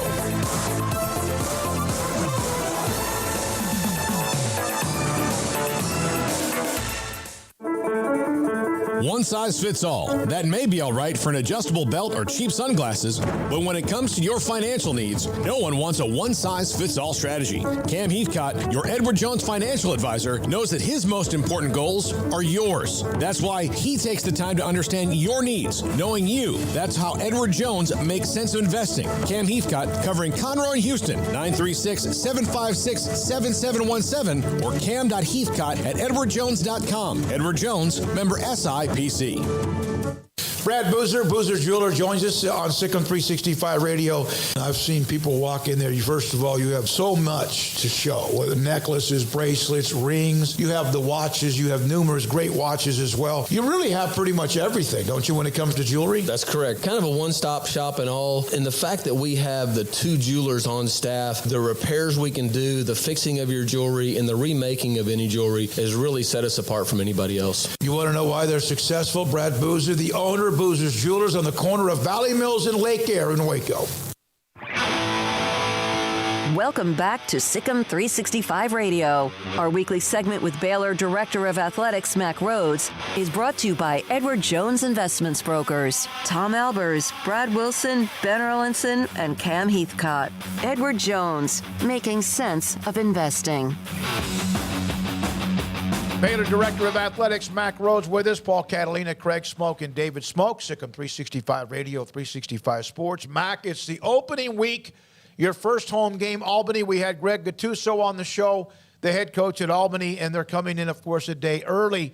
Does the opening week for an AD, is it anything similar emotionally, you think, than an opening week for a head football coach?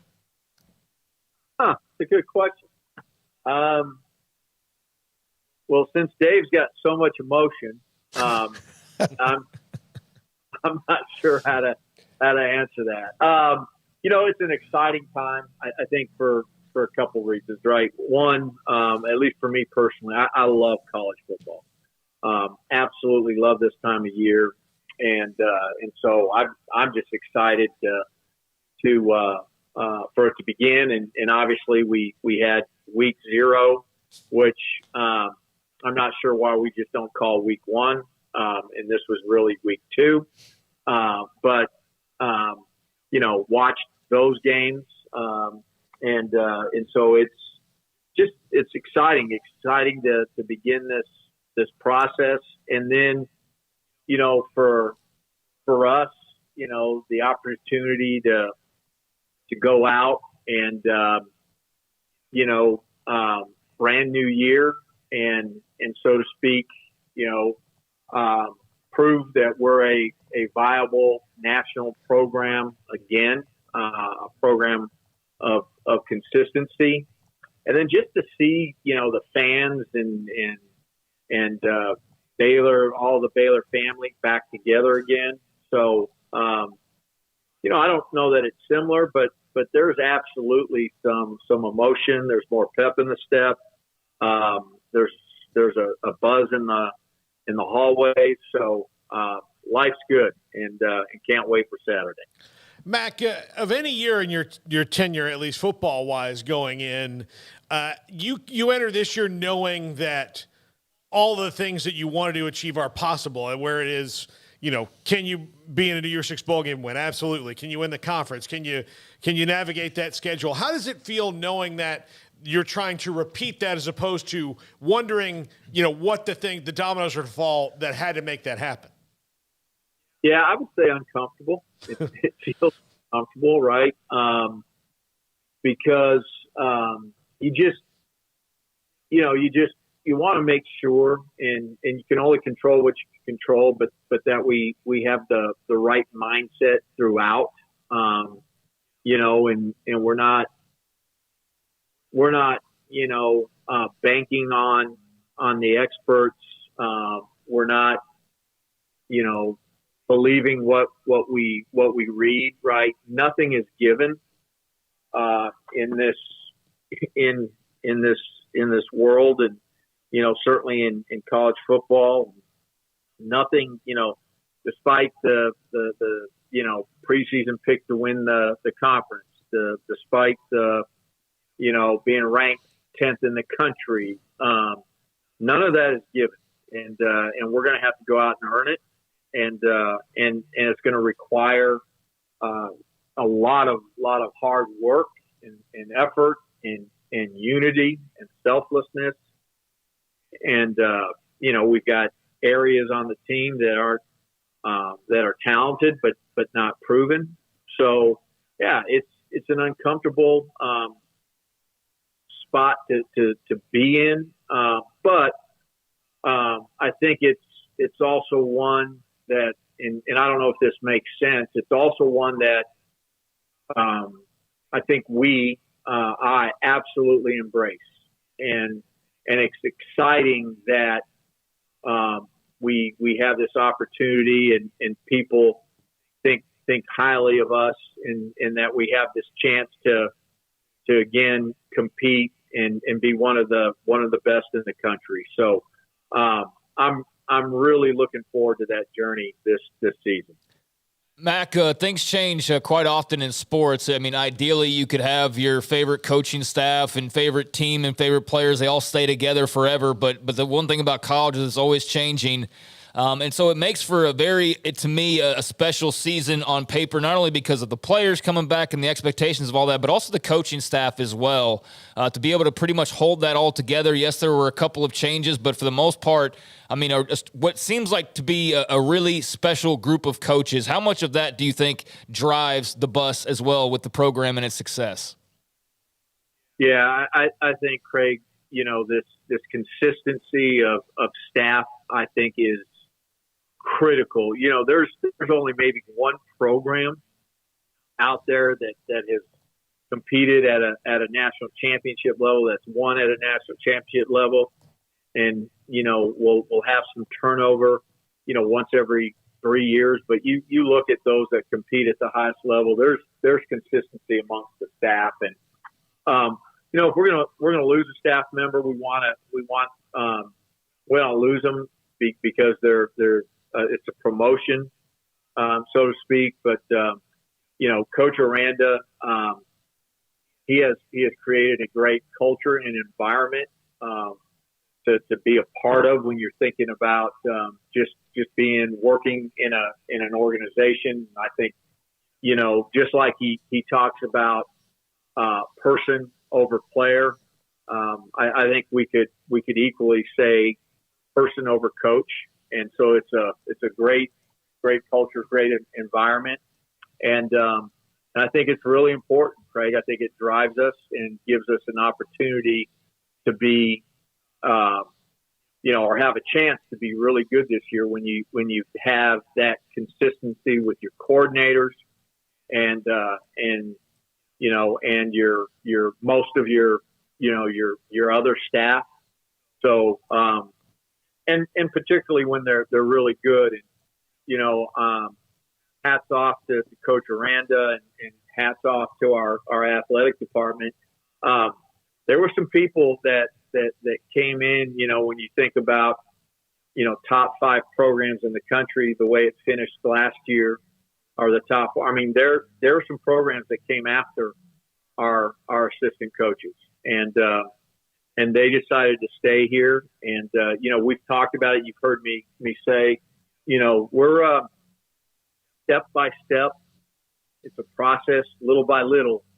This is turning into, and we will turn it into a destination place. And so I think you saw a little bit of it during the off season. Mack, how much of building that destination is the fact that you have a coach, and not that he doesn't, because all coaches have a little bit of coach speak in them. That's what makes them coaches.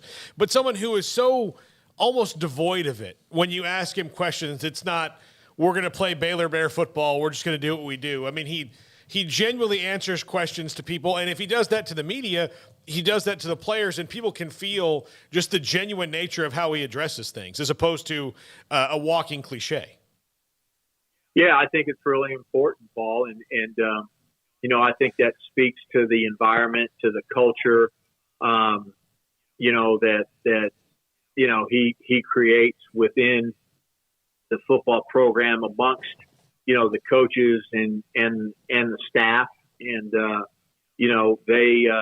they know that he's genuine. They know that he leads more by action, probably less by words, although, he's become extremely comfortable in terms of words and articulating and communicating standard and holding people accountable for that. But yeah, absolutely. I think that when you are a young coach, I think Baylor is one of those places. Dave Aranda is one of those head coaches that, hey, I want to go. I want to go coach with him, for him. I want to be part of that program. Mack, this is from Jay on our chat room, and I think you've answered this before, but I will ask it again in a way. With all the success you've built in athletics, across athletics, building quality individuals for the workforce, how is Baylor marketing itself for future change in the college landscape? Is it all just the almighty dollar, or is there anything else you can do to prove you deserve a seat at the table? Interesting question, and I'll try to answer it. I think there's some. Well, let me state this. It's obviously, we know it's a challenging time. It's an interesting time. It's chaos, right? I think one of the first questions you ask yourselves, or we ask ourselves, I should say, is, can we still be relevant? Can we still be nationally relevant? All of our sport programs competing at the highest level and be unique? Or are we going to have to maybe compromise some of that uniqueness and be like others? For example, in the name, image, and likeness game, right? And so I think it's just quite frankly, it's a question I ask myself, when I'm in thought, all the time. And how do you balance it? One of the reasons why we've been so successful is because we've been unique and we've done things differently. Now, that doesn't mean that we can stay still and we can stop evolving. If we stop evolving, it won't be very long before we're not relevant. So I think, what we're continuing to try to do is to evolve. And, when you think about our next 5 years, like, we have our plans in place. When we think about our strategic initiatives and everything that we have to do, and it is a lot, right? Things don't happen. I'm a big believer. Things do not happen without a plan. And we have a strategic plan for the next 5 years. And you can have a plan, but you better execute it at a high level, right? At this elite standard. You better hold people accountable to doing that. And we have that. And so we're going to continue to evolve. I still think that we're not going to compromise our uniqueness, but that doesn't mean we're going to stay the same. And I think that the name, image, and likeness piece is, right now, we're not doing it exactly like everybody else is, but we're still doing it, and we're doing it in a way that we believe is consistent with our beliefs. And we probably won't be doing name, image, and likeness 6 months from now, 12 months from now, like we're doing it today. And so we'll continue to evolve. And I think bottom line is, we're going to, do what we need to do in terms of our unique own way, so that we can be really resourceful. And when we think about remaining and have necessary resources, so that we can remain, nationally relevant. And I feel really, really good about that. Mack Rhoades, Baylor's Director of Athletics, with us. Sikkim 365 Radio, 365 Sports. Greg? Mack, how was the visit with Brett Yormark in Waco? I thought it was terrific. I think if you asked him, he would absolutely reiterate and say the same. And he as I'd mentioned, there was a template in terms of the people that he wanted to meet and visit with, and pretty consistent amongst the institutions, but went well. I think he walked away knowing and understanding why Baylor is special, and it's tying back into the last question, and I think Brett felt this. We talk about selling people, right, rather than selling facilities. And we just had this conversation this morning in executive team. We're going to have this beautiful pavilion that is going to come online, and this unbelievable basketball arena, and men's and women's basketball development center, and the football development center. And I think, it will be very easy for all of us, right? This natural transition to when we recruit, look at the facilities, look how beautiful they are, state of the art, unreal, right? And they will be. But if we do that instead of first selling our people, then we will become like everybody else.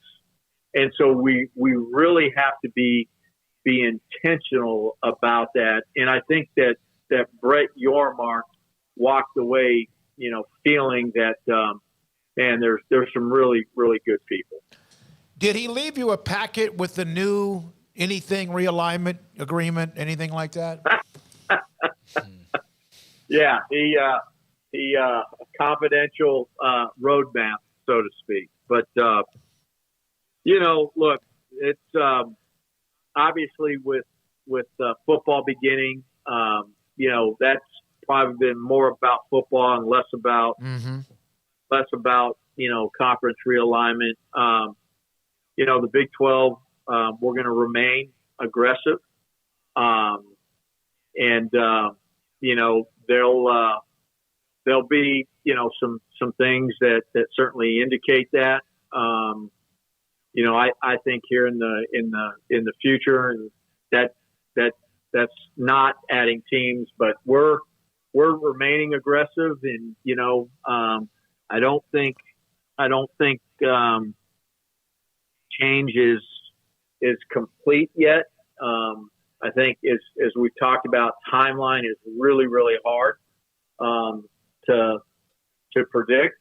But again, I love where we're at as a conference, and I'm really grateful for where we're at as an athletic department. You said being aggressive but not adding teams. You're not saying that there may not be that down the road? Oh, I'm not saying that there won't be, but I'm just saying that, there'll be some indications of us, being aggressive here in the near future. Okay. You'll see different things. And I didn't want to leave it there and people now all of a sudden think, hey, they must be. That makes sense? Yeah, we missed the last part. Would you mind, Mack, if you repeat the last sentence or two? No, what I was trying to explain is, look, we're going to remain aggressive, and there's going to be some things that you're going to see here from the conference office that will indicate, some change and being more aggressive. But, not that is not necessarily going to come in the way of adding teams. I just didn't want to say that. Everybody all of a sudden now step to, well, hey, they're adding teams, and I'm not saying that we won't. All of that's still in play, and again, we're going to continue to be aggressive. Does that secret roadmap he left you like National Treasure, where you have to need special glasses to read it? Yeah, or a different language. Yeah. So. Mack, I did want to ask you about a couple other sports that have started now at this point. Michelle Leonard, your soccer coach, got her first win. I know that, they took it on the chin after that very, very good North Carolina team, but that is already going to serve as a learning lesson, I'm sure. But getting that first win over Florida, and then your volleyball team with a massive win over number 3 Wisconsin after a tough loss to number 5 Minnesota. Just your thoughts how both those teams have started off with big wins already. Yeah, excited for both programs, and you mentioned in Austin, beating a Florida team, a really good Florida team, an SEC team. So I thought that was a great win, and then right after that, perspective. We played number 1 North Carolina, and they beat us up pretty good. And I wasn't there. Cody Hall was there, but just listened to the post game after both, and Michelle, Coach Leonard was terrific, and a great, that's a great 2-game stretch where I think our program really has the opportunity to grow from as we continue and get ready to play, I think, Houston on Thursday and Iowa, Sunday here at home. And then, volleyball, that was in my opinion, a big time win, really young team. And, now all of a sudden after defeating, number 3 Wisconsin in the 5 sets, we're ranked number 9. And so I think they've got tough travel. I think they're headed to Malibu. That's a tough place to go, but they are, Coach McGuire does a great job. And when you think about a young team, it's also a brand new coaching staff. And So both coaches doing a wonderful job, and both teams or student athletes have been terrific. Can you give us any details on the Joy Memorial this weekend against Albany? I can't, and man, I failed you, and I do apologize. It's Tuesday, and it's probably something that I just haven't. I'm just not aware of the details yet. I am aware that there is a celebration of life, and I'm also aware that our football team will be wearing a sticker in support of that celebration. Pretty cool. Albany, Albany's cool. Playing because they're going to get a check, because that's how the survival of some of the lower, not that they're lower rate, but of the different levels. They've played Syracuse, they've played Pittsburgh, they've played others in the past. How critical, because you didn't have a game. La Tech wanted another home game. How critical is that, and would you pay, do they get a larger check than you would normally pay somebody else to come play you because of the situation earlier this year? Yeah, I mean, look, I'm thankful to Mark Benson, who's their athletic director, and the opportunity to have a game and have the home game, and I don't know that it did necessarily cost more because of the timing. Now, I think it costs more because when you think about travel and they're having to get on a plane and come here where, sometimes, the many of the other FCS programs, are potentially within the state of Texas, and they can get on a bus and get here. So different, much less expensive way of travel. So, but, I think Mark would say that, it was a fair deal, and I know that they're excited, and, I think it's a really good opportunity for both institutions. All right. The Baylor-Gonzaga game that's going to be played up in the Dakotas. It seems like that is is that outside of your range, that there's going to be players paid? Can you explain what's the relationship with that game against Gonzaga, which of course a lot of people will want to watch? It's a great game, a rematch of a championship. What is the actual story of that? Yeah, so that's not anything that we can be involved in. Complete Sports Management and Rage Sports are really the organizers, the promoters of the game, and so they're currently working on a TV partner to be determined, and then they'll orchestrate name, image, and likeness compensation for student athletes that participate in tune into the game promotions.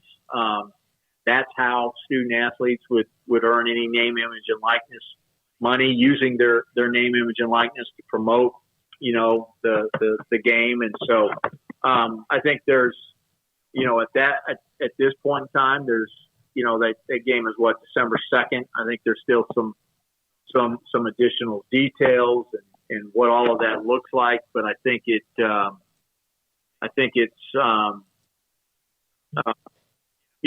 probably first step is get the TV partner, and then I think some other things will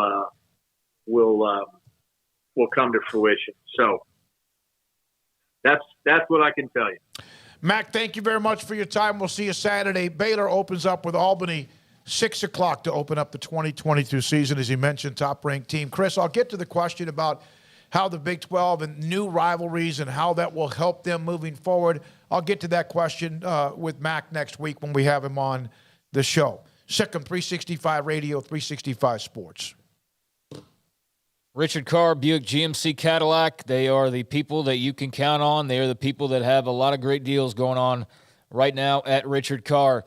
Took my car over there just a couple months back to get it fixed up, and it has been working just fantastic ever since I got it back. I got all the dents and dings out of it that I needed them to do, and now I'm happy to drive in it, and I know that if anything else happens to it along the way, that I know where to go. I know where to go to over to Richard Carr and deal with the people that you can count on. And I can assure you, because now I've gone over there a couple times here in the last year, and it's not just reading notes. Tell you from firsthand experience the great job that they do over there at Richard Carr. And a shout out to Donnie as well, who's been kind of the point man for me over there. So if you are in the market for a new or pre-owned vehicle, don't wait any longer. There are new cars and trucks arriving weekly at Richard Carr. You can come by the dealership or log on to the website, richardcarr.com, to view their in-stock inventory. You could cut in line as well by signing up on their inbound vehicle list. It's basically a placeholder. You contact them, whether in person or over the phone. Tell them you want a specific model that hasn't arrived yet or is going to take a little while to arrive. Just tell them that's what you want. They'll put you in line, and as soon as it does arrive, boom, there it is. It's all yours, and you can drive off the lot happy with the car that you wanted. But if you need a car today, you need something a little bit sooner, you want to go the pre-owned route, well, they have pre-owned cars and trucks all over the lot. All of them have gone through a 172-point inspection, and you get top dollar on your trade with dozens of lending options. Richard Carr says yes when others say no, as 100% credit approval is always their goal. For 23 years in Central Texas, Richard Carr has built a reputation as, again, the people you can count on. Run by proud Wacoans, proud Baylor Bears. Log on to richardcarr.com today. Call now or go see them now off Highway 6 at the Imperial exit. TFNB, your bank for life, is the official local bank of Baylor Athletics.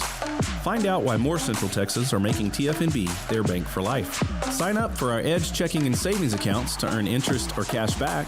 With 5 convenient locations and an award-winning mobile app, banking has never been easier. TFNB, your bank for life. Member FDIC.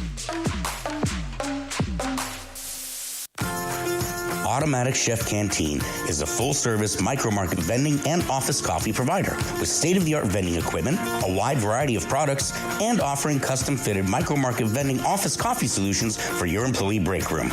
You want a full break room solution and a workplace oasis? Well, Automatic Chef Canteen, locally owned and operated for over 50 years in Central Texas, also includes in-house mechanics on call 24/7 for fast, reliable service and maintenance. Automatic Chef Canteen, 6900 Imperial Drive in Waco, or online at automaticchefcanteen.com. Don Humidor, your home with a 48-foot walk-in humidor with the elite cigar brands from around the world, including the #1 cigar of the year, Aging Room Cuatro Nicaragua. Plus, they have the great brands like Macanudo and Artur Fuente, Rocky Patel, Aston, and so much more. CBD, great for sore muscles, aches and pains, sleep, Vita Dreams, and anxiety, mild depression, general health and wellness. Their staff very knowledgeable on the subject. If anyone is curious about CBD, ask Carol and Ashley. Don Humidor in the Townwest Shopping Center off Valley Mills in Waco. Shorty's Pizza Shack at 12th and Bagby is a homegrown, family-owned and operated must-visit pizza place in Waco. Fantastic pizza by the slice or get the whole pie to share. Great happy hour specials every single day, and it's not just pizza. Great wings. You have to try the Sikkim sauce, chili cheese fries, pizza pillows, and more. Dine in for a great hangout or carry-out. Order online at shortyspizzashack.com or do yourself a favor and bring your crew to the restaurant at 12th and Bagby. Shorty's Pizza Shack. Tell them Paul sent you by.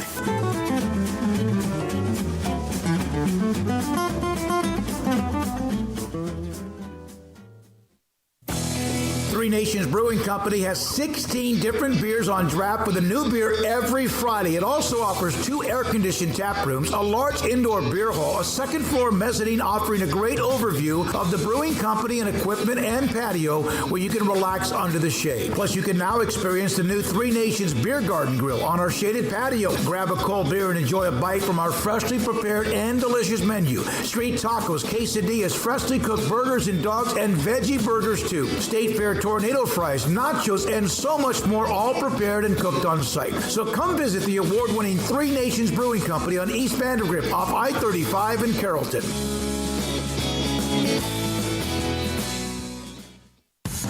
Texas Farm Bureau Insurance has protected fellow Texans with auto, home, health, and life insurance since 1952.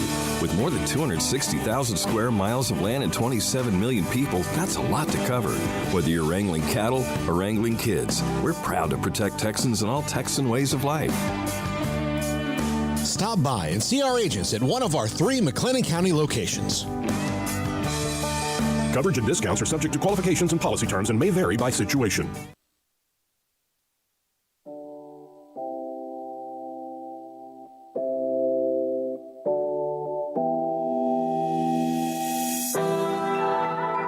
Welcome back to Sikkim 365 Radio. It's time for Craig Smoak's Off the Radar. Brought to you by Pickup Outfitters. Since 1997, we've been outfitting trucks, SUVs, and vans at 220 Lake Air Drive or createacommotion.com.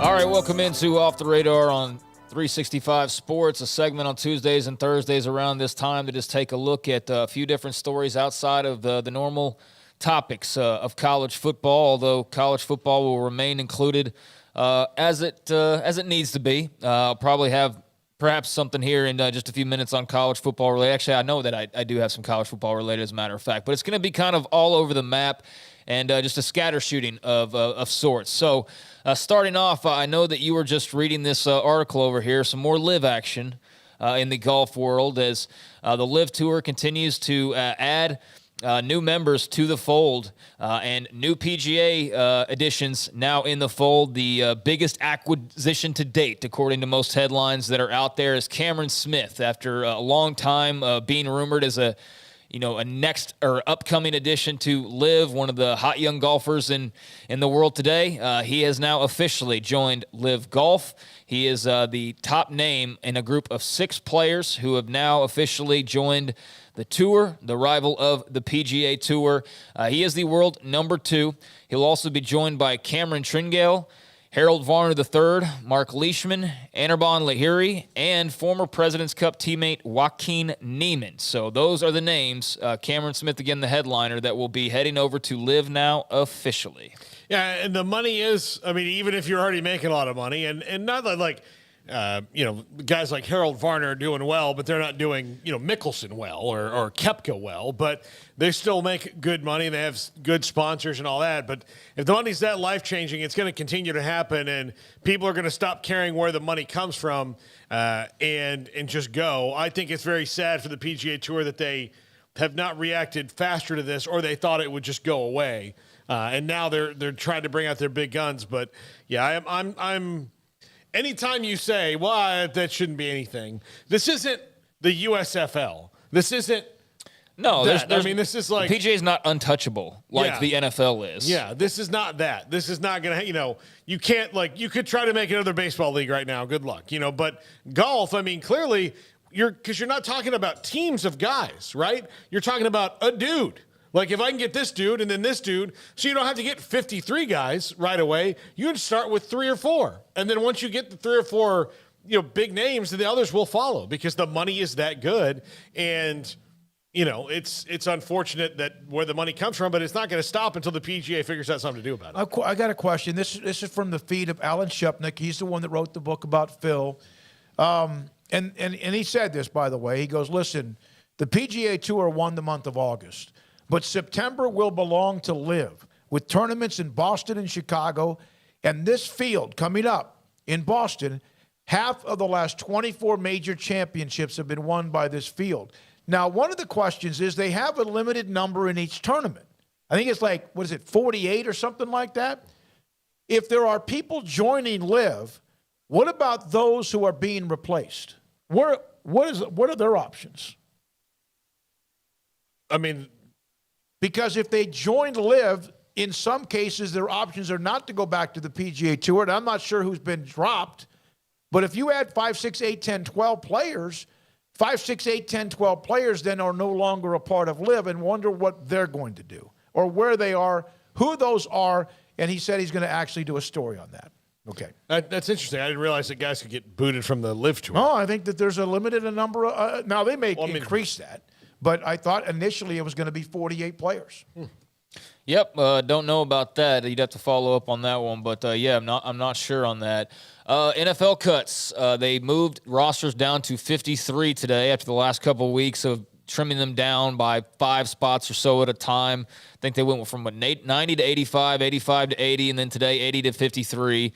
And for Baylor fans out there, I'll have an article at some point in the next day or so on how the rosters in the NFL shake out with Baylor players now that the dust has settled. But the one fair warning is the dust hasn't really settled, because now there's going to be a mad scramble over the next few days for practice squad spots and various designations and certainly some waiver pickups. So really the chaos just kind of starting when it comes to the NFL cuts. But I saw where somebody put out it's over 800 players cut here over the last couple of weeks, and when all is said and done with this cut to 53 men, nearly 900 players in total. So it's just amazing how many different lives are affected by this. And then we know that a number of those guys will be in and out on a team one week, off the team the next week, bouncing between leagues in some cases, and it's a tough journey if you're not one of the top, certified, don't have anything to worry about players. That's who we focus on, of course, because they're the best players. But for hundreds of other guys, this is just like a yo-yo lifestyle. And so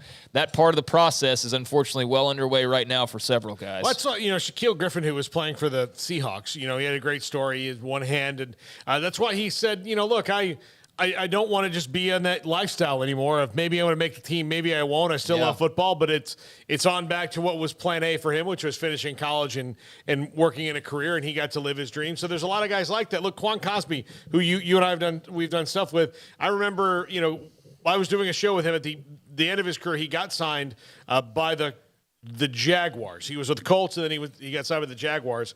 And you could tell his feeling was, look, if I'm not going to play wide receiver and I'm going to keep doing this, then I've got to start thinking about moving on with my life. You know what? You don't get any younger. Your body doesn't, feel any better, when you get up in the morning after going through workouts and football like that. So, yeah, it is a tough lifestyle. I think it's interesting to look at some of the gymnastics that teams do with the rosters. Like Cowboys right now don't have any specialists, but they will tomorrow, because you got to put a guy on IR, he has to be on the roster for one day. So guys like James Washington and, I guess Damone Clark and all that, I guess he's on the NFI list, but they're just moving guys in and out. And then you'll see what the roster will be. And then it'll be something else again by Friday. It's crazy. Yeah. So that article, I'm going to have to kind of really preface that and say, hey, this is just for right now. It could change literally in 5 minutes if somebody gets picked up, designated for this or for that or what have you. But a number of Baylor players were affected by the cuts today. I would love to go over the Big 12, but there's dozens of names now at this point in the Big 12 alone. But several Baylor guys getting cut today. Kalen Barnes, waived by the Carolina Panthers. Henry Black, and a couple of these, like Henry Black, Abram Smith, were in the last couple of days, but Henry Black let go by the Falcons. Abram Smith, of course, that was a couple of days ago now at this point, was dropped by the Saints. Jamison Houston released as well. He was with, who was he last with? Can't remember now, but I've had that before, and I just can't remember who he recently signed with, because he was in the USFL at one point, and then just got signed a couple weeks ago. Graylin Arnold released by the Texans. Drew Estrada released by the Texans.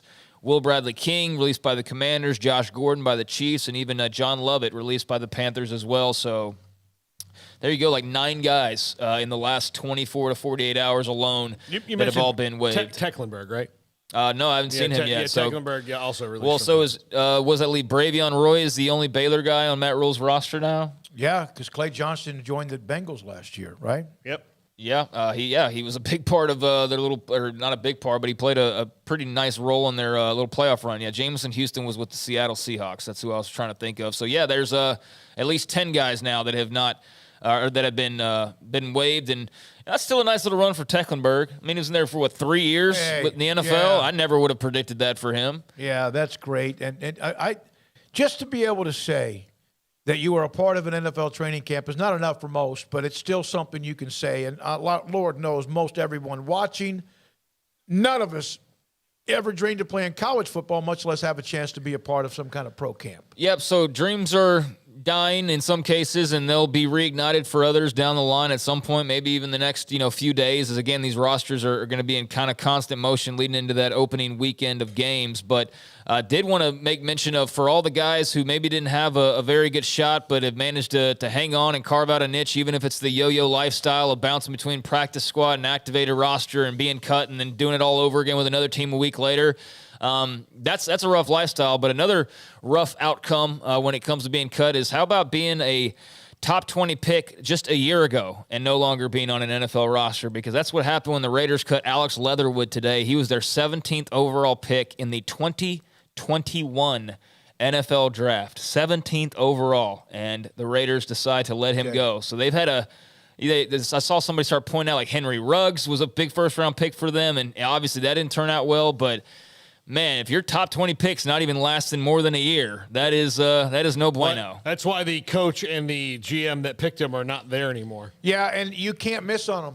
One of the coach isn't there for a different reason, but he wouldn't have been for. I mean, if they got to this point, because again, even he probably would have cut Alex Leatherwood because it's been that bad. So yeah, apparently they tried to trade him all over the league and nobody was interested. So what a fall. Is that an Alabama guy? Yeah. So yeah, I don't see that all that often, but that was an interesting note from today. So the former first-round pick is already out. And just a couple more notes here. Let's see.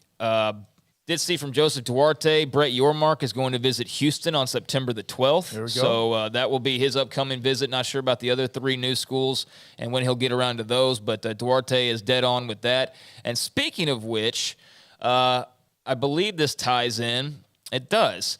The Big 12 is doing this whole new marketing campaign, and they've got Old Trapper beef jerky, and they've got all these other little deals they've been signing as part of, Brett Yormark generating some money and doing all of that. But one of the other things that they've announced officially as of today is their media panel for a weekly Big 12 football show. And on that media panel, it'll be hosted by, make sure you get the Twitter names right, Chucky Kempf, play-by-play broadcaster, and also Harold Kuntz from Fox 4 and KC. They'll be hosting. It'll debut on August 31st on Big 12 Now, part of ESPN+. And the media panel, Jenny Carlson from the Oklahoman, Joseph Duarte from the Houston Chronicle, Blair Kirchhoff, longtime KC voice, right? And yeah, does just great work on football, basketball, everything. Yep, long time voice there at the KC Star, and Max Olson of The Athletic will also be on that panel as well. I don't know why anyone would ever want him on anything. I mean, we may want to bring him on occasion as well. Good for them. Yeah. Good for them. Yeah, so that'll be cool. So there's a little bit more of the Big 12 trying to brand itself and try to create some excitement and just create some promotion and that type of thing. So we'll have to ask Max about that when we get him on the show the next time. And this is a very random note, but I'll almost close out with this. Texas, saw this earlier, apparently is going to be adding beach volleyball. The school, I don't know if they've officially announced it, but I saw that earlier today. They're adding women's beach volleyball as their 21st intercollegiate sport, according to KVUE. Starting this spring, they'll play a limited spring schedule in 2023 before becoming a fully sanctioned intercollegiate sport for 2024. It'll be led by Jarrett Elliott and the Texas volleyball coaching staff. So beach volleyball down in Austin. I know that's been popular. Our former producer, was a big beach volleyball yeah, Andrew Baker. Yes. I'm sure he'll be there coaching. Yeah. Coaching. He might turn into a recruiter for them. Yeah. They have their athletic department is right now as elite as anybody's.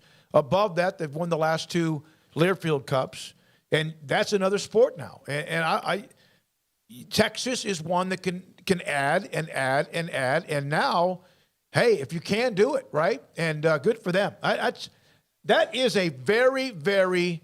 In the Olympic Games, who was the women duo that were a part of beach volleyball that just never lost? Misty May, Trainer, and Kerry Walsh. Yeah, they were incredible. I think of Karch Karai first, but that's okay. No, that's true. That's true as well. Yep, so that'll be their 21st varsity sport, so that's interesting. Beach volleyball coming to Austin as an official college sport. And finally, Nebraska and Northwestern.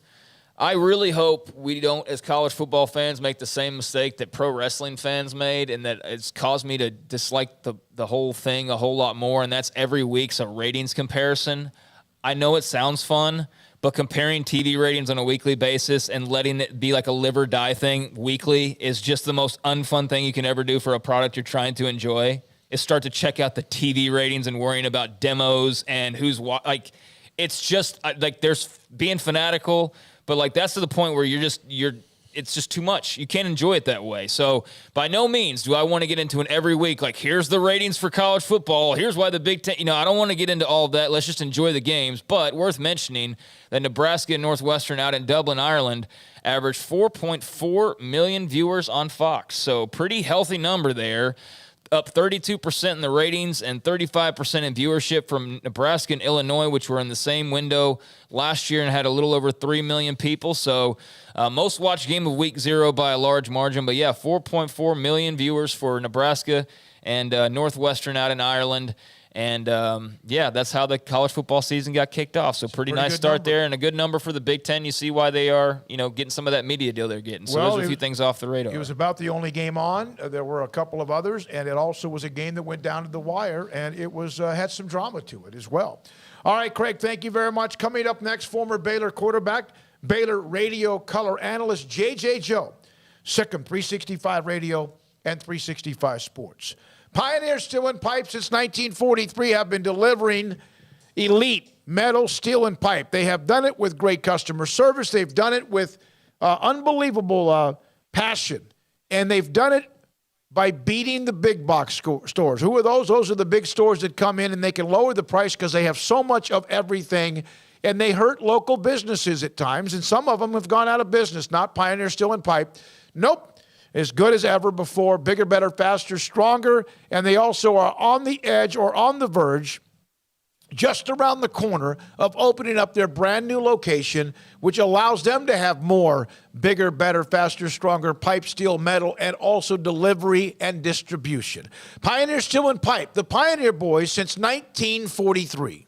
With so many companies and policies out there, it gets so confusing shopping for insurance, and I never know if I'm getting the policy that's right for me. Luckily, I met the team at the Niche Group Insurance Agency. With the Niche Group, you can go to one company and get access to coverage options from many insurance carriers, and you get to speak to a real person about your specific coverage needs. With the Niche Group, I know I'm getting the right coverage at the right price. If you need insurance, talk to the experts at the Niche Group at 1-800-258-8302. At Ideal MRI, we feel blessed to be a part of the Waco community. We're a small family business right here in Central Texas, and our goal is to bring down the cost of healthcare while maintaining high quality. At times like this, the cost of healthcare has never been more important, and unfortunately, significant illnesses and injuries still occur. That's why Ideal MRI is open and here to serve you through the difficult time. We offer premium MRIs just like a hospital with state-of-the-art technology and specialists, but you'll pay less. Sometimes thousands of dollars less, whether you're using insurance or not. At Ideal MRI, we accept most insurance and there are no hidden costs. Even offering financing if that's needed, everything included in the price, and you'll not get something as a surprise in the mail later on. If you need an MRI, ask your doctor about Ideal MRI. They'll know.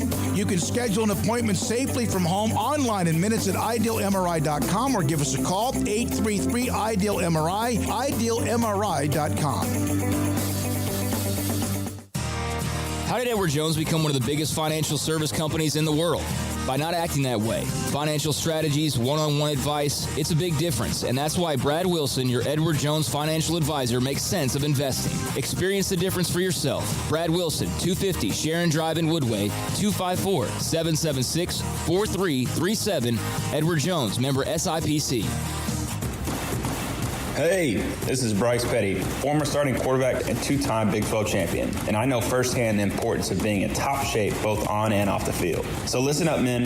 If you're feeling beat down day in and day out and looking for that high-performance edge that separates the men from the boys, then look no further than the Petty Clinic Low T in Waco. Petty Clinic is a comprehensive men's healthcare clinic with an atmosphere catering to men. Board-certified Dr. Kent Petty has a special interest in offering the highest quality medical care to men of all ages. Some of the services offered include screening and treatment for low testosterone or thyroid, infertility, high blood pressure, diabetes, high cholesterol, sleep apnea, while offering comprehensive wellness exams and complete men's health lab panels. High performance men, remember, it's not just a Petty thing. This is Bryce Petty, encouraging you to reach out and Google search Petty Clinic Low T or go to pettycliniclowt.com and get your complimentary lab screening today.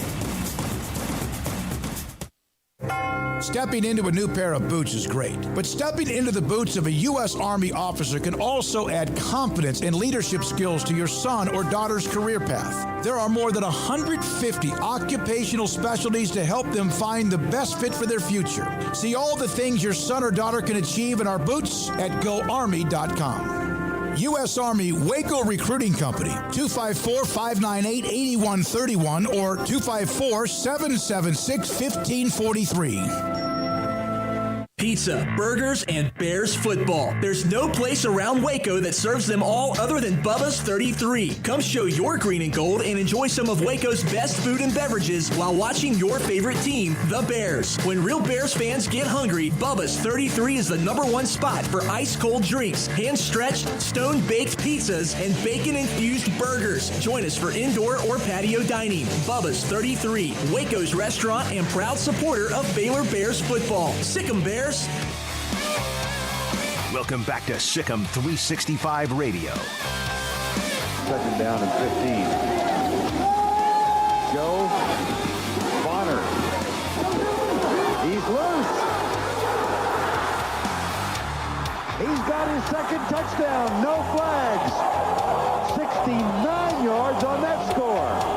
Tony Bowie missed a tackle. And somewhat shockingly, this game is tied.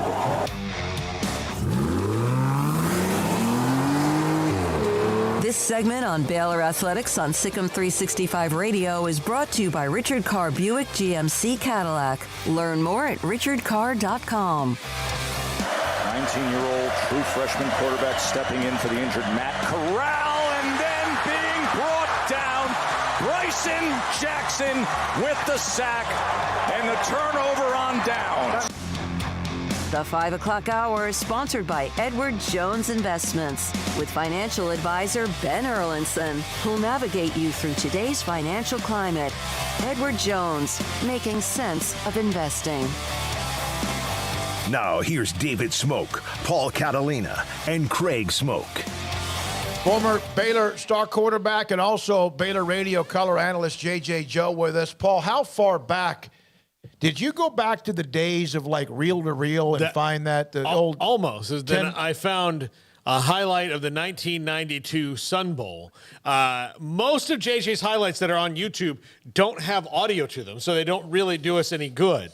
There were, like, I watched today, and it really put me behind, like, a 12-minute video of JJ scoring touchdowns with no audio. No audio. But JJ, I needed one that said his name. You and I played so far back. You played, I didn't. I watched that they almost don't have that video anymore, do they? It's got to go back into the archives. What's that like when you hear one of the highlights of yourself? Hey, man, I remember when, I think sometimes we'd have, I'm trying to think, it was a couple guys from the 60s that would come. So that's how I feel. I remember the feeling like these guys from the 60s would show up, and we'd be like, who is that guy, right? Yeah, so I'm there now. You know what I mean? That's where I am. Hey, it's okay. That means I'm still living. That's a good thing. It means there were highlights. That's the good news as well. And there were. Exactly. What are your expectations of Blake Shapen and what you expect from him early in the year? Hey, thanks for having me on, guys. Blake, I almost look at him as like a veteran now. It's funny. And he didn't play a lot of games. So I kind of understand where he's coming from a little bit because, he played a little last year, some high leverage moments. So that's good. Now he has to know what it is to be the starter. I remember when I got to play a little bit in my first year, my redshirt freshman year, and then I came back the next year and had to be the starter. And it's a different mentality when you come in, even though he started a couple games. It now requires you to know and learn how to manage a football game and look at it over the course of the long haul versus, hey, I got 3 games left or 2 games left. Or I'm in for this period of time. And I think it's just, number one, it's the consistency, which he is pretty accurate with the ball. He seems to take really good care of it. So that should really fall right in his wheelhouse. But it's just managing the team, managing the game, and understanding, hey, I have to be here for 12 games, and you got to play like that. JJ, the skill position players are all new. Nobody's really logged a whole lot of time. What do you think the learning curve will be for them? Because it has to be a little bit shorter. Now, they've got Albany Saturday, but BYU's coming down the road. Yeah, I wrote, for Ashley yesterday that, like, the wide receivers are on the clock, right? And, for me, the runners, you want the runners. Our runners were special last year, both those guys. I'm hoping are going to stick where they are. I'm not sure if you guys heard, but Abram Smith and Treston Ebner, were really high quality backs. And Abram just made play after play after play. So those guys are big, but to me, it's the receivers. When you have a quarterback like Shapen, you got to find a guy or two outside on the edge that will force you to respect the passing game. The loss of Taekwon, Estrada, and then also R.J. Sneed, that's huge. Now, you have Ben Sims, a safety blanket, but trust me, every team in the Big 12 and even BYU is going to say, hey, look, we're going to bracket that guy, number 88, not 88, I'm sorry, but number 8 now, Ben, and we're going to try to keep him from beating us. But we're going to see if that guy, those guys on the edge that are all brand new, if they're going to make plays and win a game. So they're on the clock, man, and it's just, in college, you get one preseason game, I call it. It's Albany, no disrespect to Albany, but if they play their best and Baylor plays their best, Baylor should find a way to win this game, and then it's on the Provo, and some guys on the edge are going to have to make plays. JJ, do you think we'll ever see a defensive line or even a front seven put together as stout as the one that Baylor is going to have this year? I mean, in terms of Baylor historically.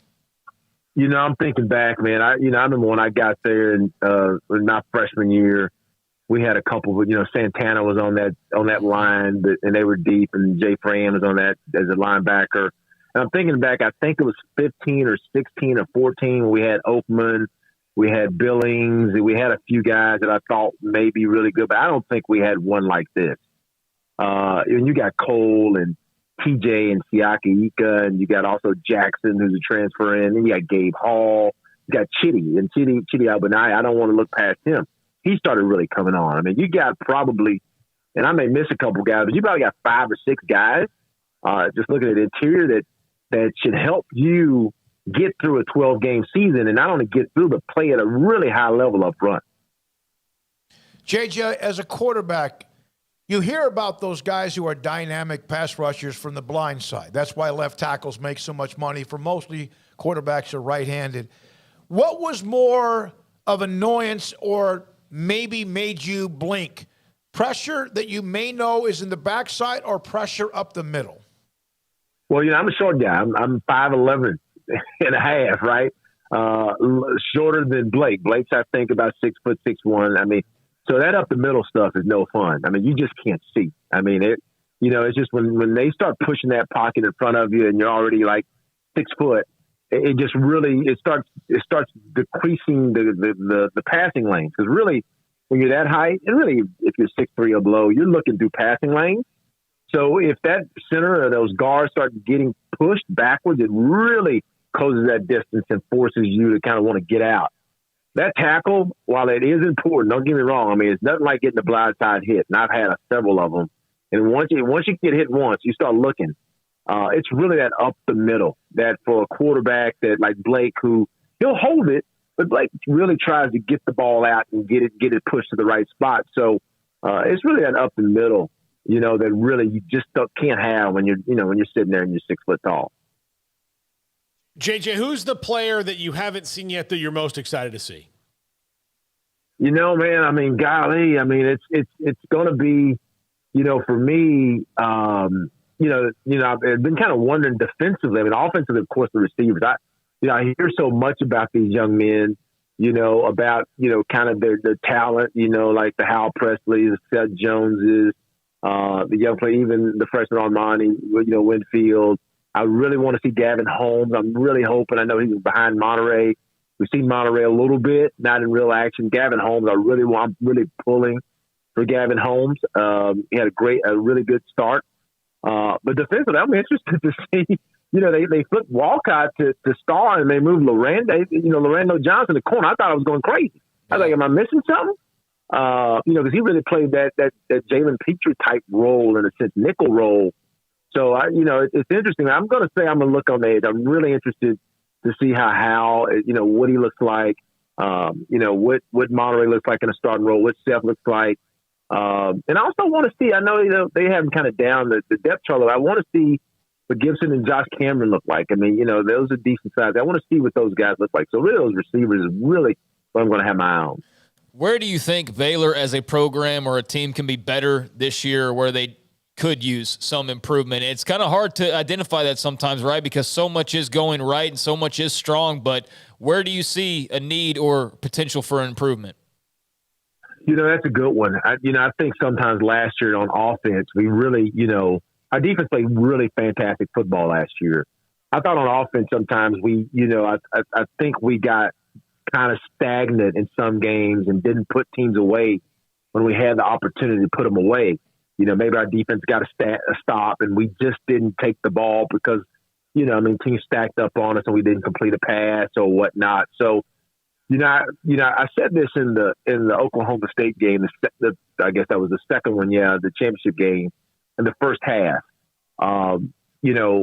With Shapen in the game, I told him the map had changed and Oklahoma State did not know what to do because in the first game they had a certain formula and they were using it on us. We hit one on them. We couldn't hit others consistently, and they won. The second game, that first half, we would have beat them 3-4 touchdowns if Blake wouldn't have got hurt because the math had changed.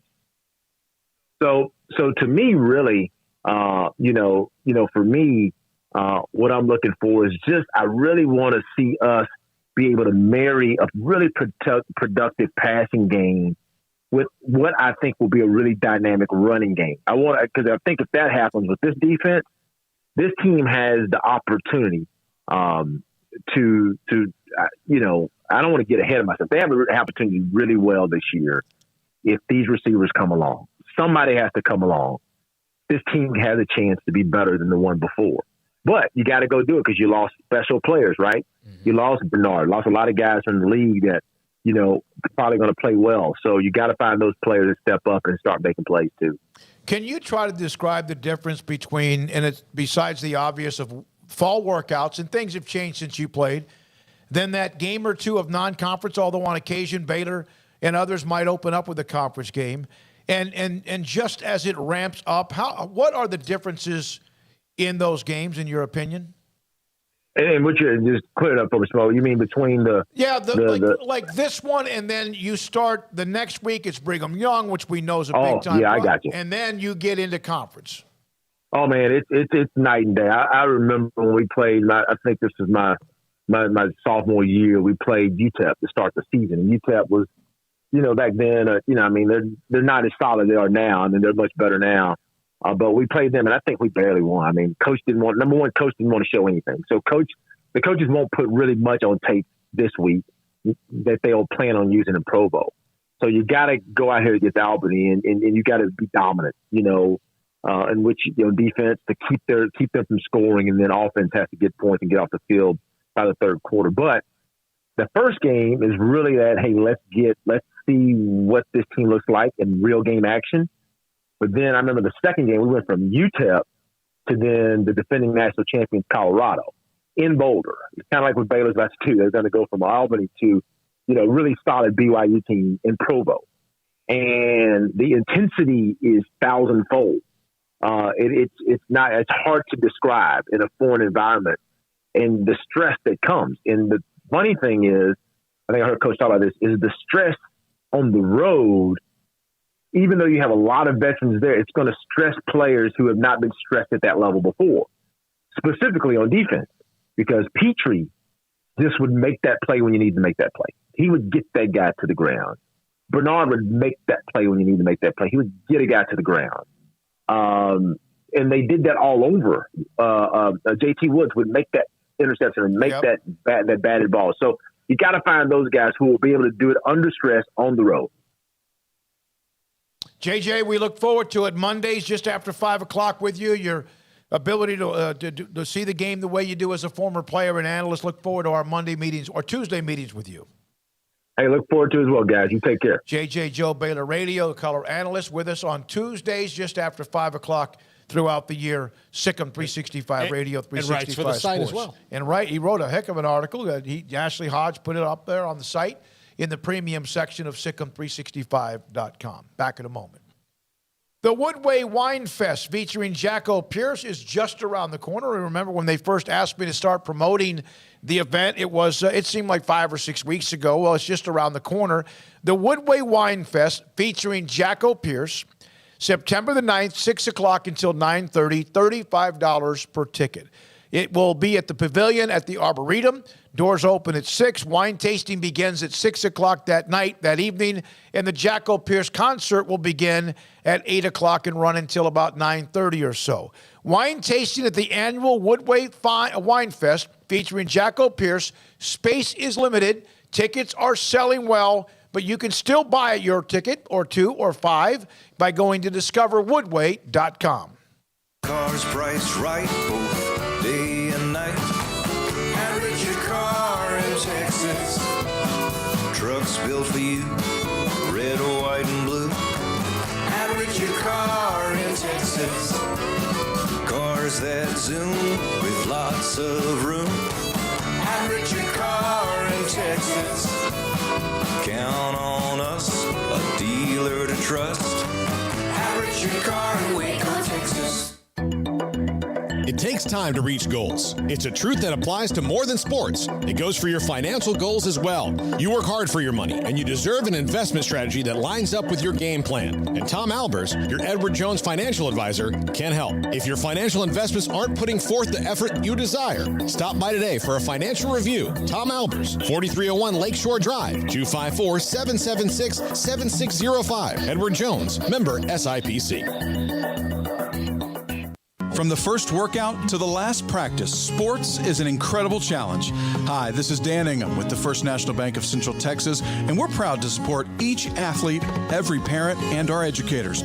From families, small businesses, to the biggest industry, we're here to help. With remarkable products like First Free Checking, we've got banking ideas that fuel big dreams. The First National Bank of Central Texas. Familiar faces making local decisions. Member FDIC, Equal Housing Lender. You want to know why Stonewood Dental is so successful? Listen to what happy customers have to say. It's pleasant. It's different than any other dentist office. I really feel like they care. And it's not that you're here for 2 hours waiting on someone to take care of you. It's quick and easy, and I bring my kids, and my kids love being here too. They really love the treasure box. Staff is really nice and accommodating, real friendly. You feel more like home. It's not sterile looking. Everybody has their own personalized rooms with decorations and decor, and they'll even have a blanket for you when it's cold. I've recommended people to actually come here, and they are patients now. I really love it here. It feels like family. Learn more, stonewood-dental.com.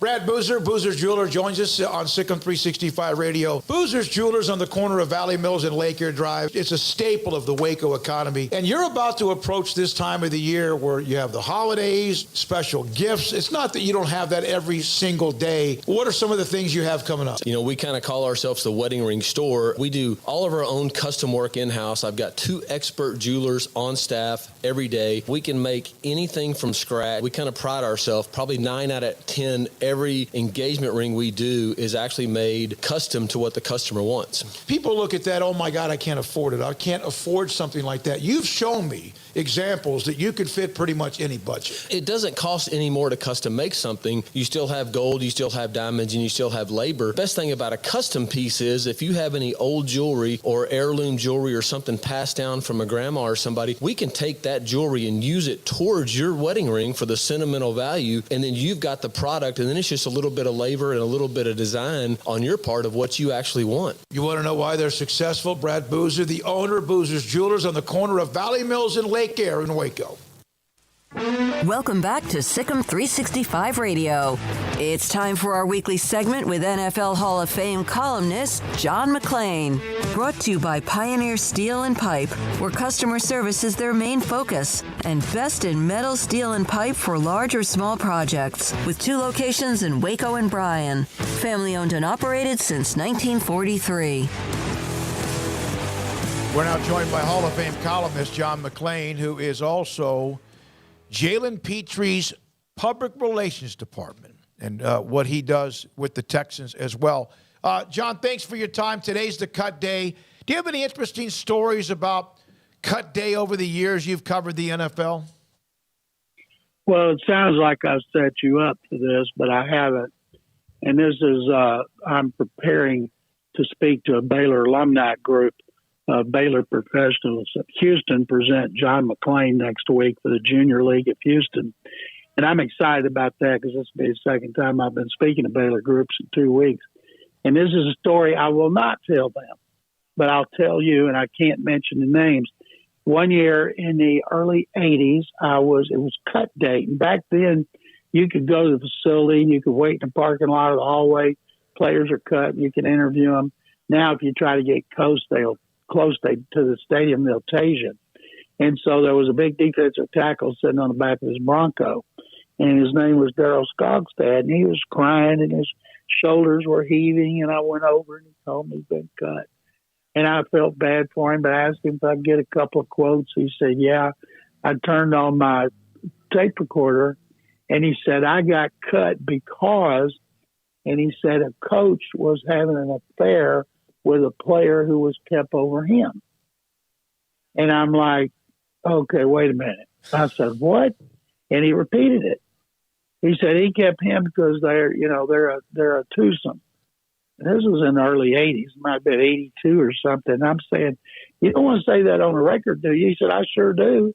I want to see it in the Chronicle because I got screwed.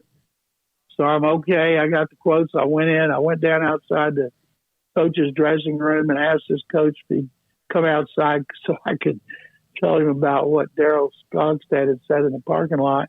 Come on in. I said, no, you need to come out here. Oh, come on in. What could he have said that the other coaches can't hear? I said, well, look, if you want to ask me about it, ask me here. So I said, okay. So I asked him. He jumps up, he grabs me, pulls me through the door into the hallway and says, what? You can't ask me a question like that. I said, I told you. And I said, is there any substance to it? Of course not. And he storms away. Well, thankfully, the Chronicle wouldn't run it. And because that would have been very, very uncomfortable for the players involved and the coach. And I have never, ever had a cut down date story that came close to that one. I can't imagine how you could. Yeah. By the way, it doesn't sound like, based on his accusation, that he was the one getting screwed. But oh my God! Oh my goodness! I had to say it, John. I had to say it. It is. What do you think now of the roster gymnastics that teams are doing? People see things, they freak out on the internet, but there are interesting ways that teams get to 53 for 12 hours before tomorrow. Then it's about 6 or 7 new players that are not there anymore. There's 16 players on the practice squad. Most teams will sign the guys they've had since the start of the off-season program. They may keep a couple of spots open for players they like from other teams that they'll try to get if they clear waivers or they've claimed them. And there's probably maybe 10, 15 surprises in the league. And the big stories here were not surprises. We've been talking about it for 2 weeks. Defensive tackle Ross Blacklock from TCU, second-round pick 2 years ago. The last part of the DeAndre Hopkins trade with Arizona that Bill O'Brien made one of the worst in Texans history. They were going to cut him. Instead, they get a 6th-round pick from Minnesota. And then a left guard, Max Sharping, who's been a starter, another former 2nd-round pick. He got cut. Now, he probably needs a new zip code, but if he doesn't have another team interested, they probably put him on the practice squad. And a team like the Cowboys who left themselves, let's see, no backup quarterback, no punter, no snapper. Obviously, they have a plan that they'll fill in because it's complicated. If you got a guy hurt and you want that guy to be able to play this season, he's got to be on the active roster, the 53, before he can be put on injured reserve. Then he can come back as early as 4 games. And then if you have a guy that's hurt and you don't think he's coming back this year, you put him on the active roster now and he has to miss the season. And then there's other lists that they can go on. But the Cowboys got a plan, and I think everybody, oh, my God, what are they going to do for a backup? It is going to be weird if they bring in a backup from somewhere else and not one of their guys who knows the system, knows the coaches, the terminology, the cadence and all that, because it's not good to be bringing in a backup from another team and then having to give him a crash course. John, how does Alex Leatherwood go from 17th overall pick a year ago to out of the league already? Craig, he helped Alabama win the national championship. He was projected by most to go in the second round, and the Raiders took him with the 17th overall pick. People are trying to blame that on general manager Mike Mayock.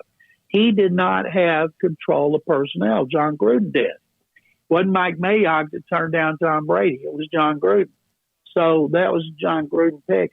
I've never seen a run of first-round picks as bad as the Raiders have had over the last 3 years, and they didn't pick up any fifth-year options on the recent round of first-round picks they acquired.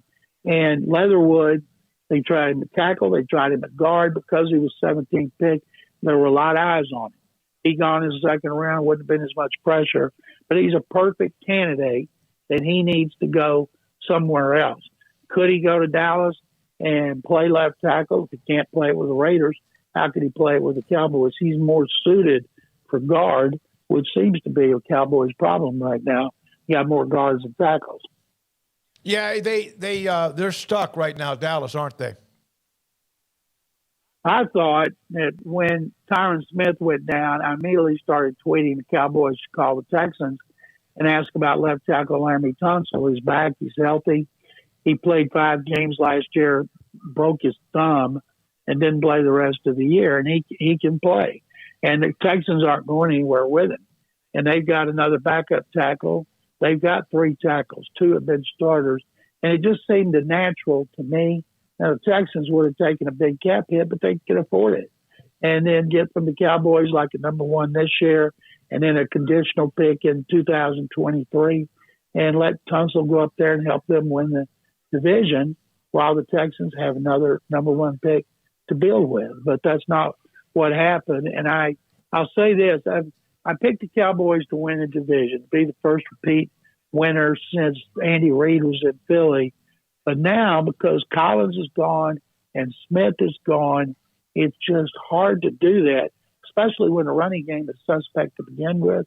There's going to be so much pressure on Dak Prescott, but he's shown he can handle it. But, John, they've known that swing tackle is an issue for 7 years, and they know that when Tyron Smith doesn't play, their offense is demonstrably worse. And they still, I know it's not easy to find guys, but they still, found themselves in this position by what they did. And it just seems to me that the Jones family needs to be pushed to desperation to make trades like they did a few years ago for Amari Cooper. They tried to roll out with, no number 1 wide receivers. They were 3-5. They made a trade and turned the season around. I think that's probably what's going to have to happen here. If Sean Payton were the head coach, I'd feel a lot better if I was a Cowboy fan about what's going on up front. But with Mike McCarthy, he needs all hands on deck. If you don't have enough hands, it's going to be difficult. Now, the NFC East is going to be a 2-team race. The Eagles are making moves to get stronger with veterans, sacrificing draft choices, but low picks. And I think right now it's a toss-up where before I was ready to pick the Cowboys. And I still don't know why La'el Collins left and went to Cincinnati. I heard there was some point the Cowboys wanted to prove. But remember, say 3 years ago when they had the best offensive line in the NFL, they had talent, they had depth, they paid them a lot of money, but it has never worked out the way they hoped it would. John, what did you think of Jimmy G returning to San Francisco? He didn't practice with them at all. He practiced on another field because they didn't want him to get hurt because they're going to trade him. Problem is when a quarterback comes off major surgery on his throwing shoulder, people are not going to make a trade. Doesn't matter how much you tell them, oh, man, he looks great. And they were going to have to release it. And if they released him, he ran the risk of he would not have had to clear waivers because he's a vested veteran.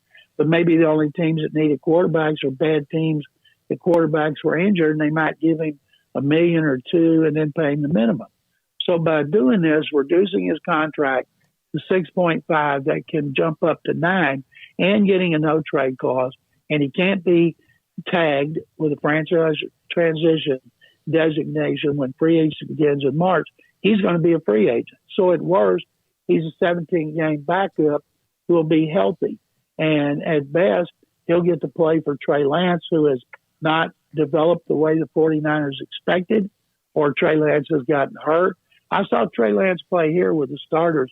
Texans shut out the 49ers, and he was not very good.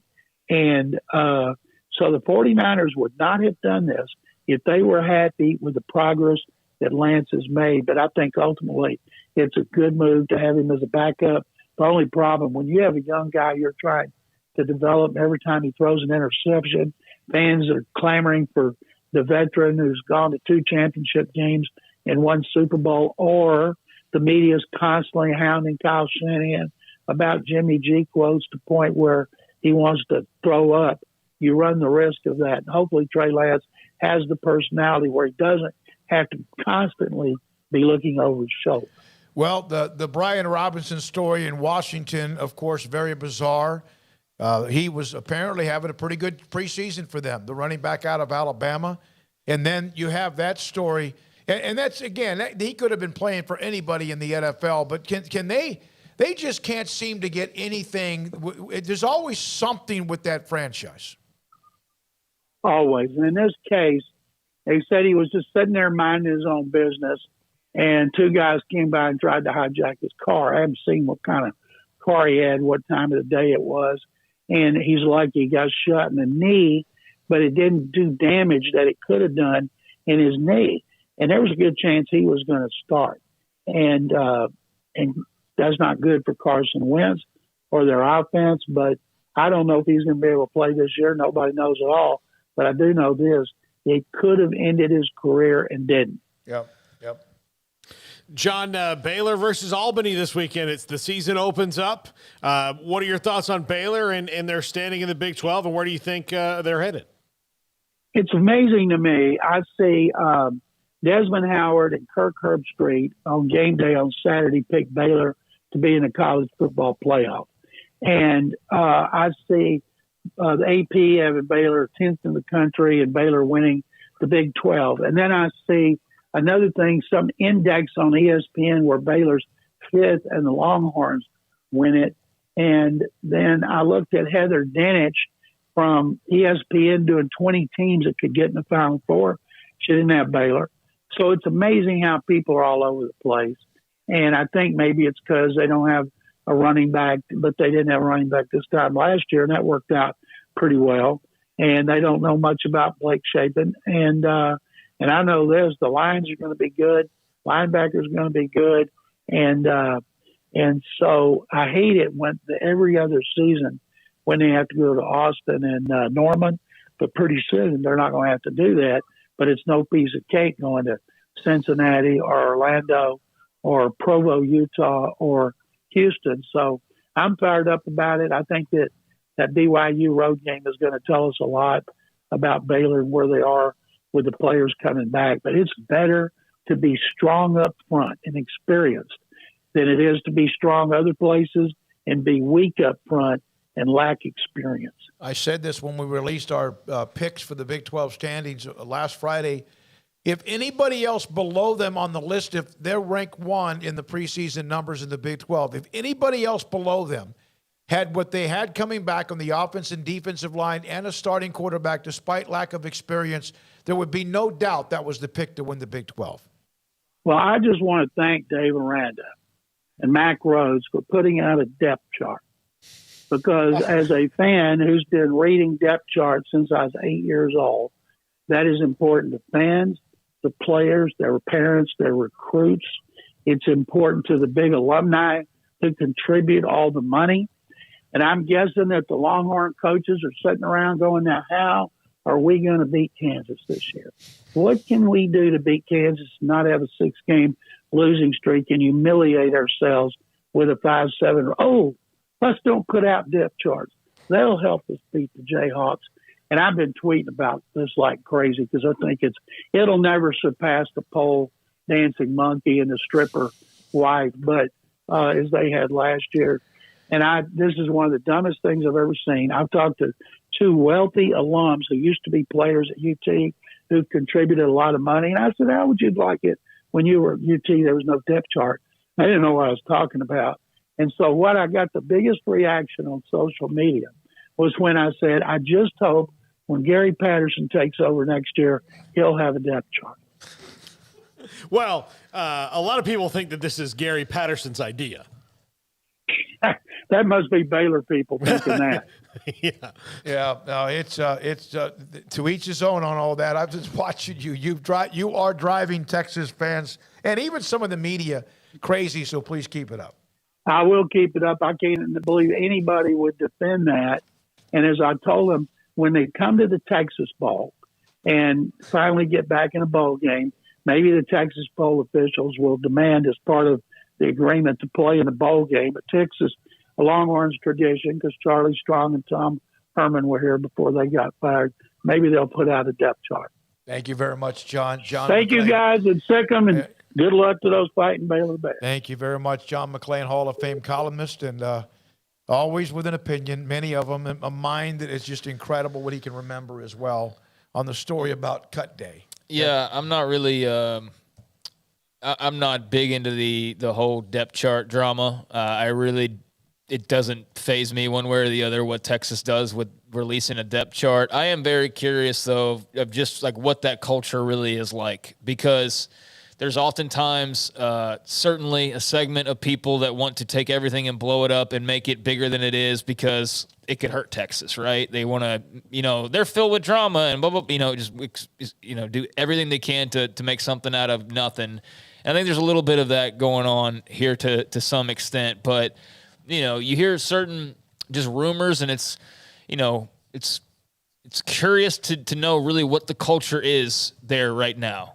Where yes, they have a lot of talent. Yes, they've got moderate expectations, I would think. Yes, they've got a coach that obviously they were big on getting a couple years back, and certainly he's got to improve this year. But I don't know what to make of them, man. Like Quinn Ewers, and that's great, but he's got great weapons around him, but I don't know. I don't know what to think of them. Like, is the culture good or bad? I have no idea. Is the team going to be good or bad? I have no idea. Like, I just have no read on Texas. And if it was typical year, then I would just listen to all the offseason hype, and I'd probably give them a couple of extra wins than they really deserve, because that's just kind of what I do by default almost every time. I'm just a sucker. Like, yeah, eventually they've got to break through, right? Why not this year?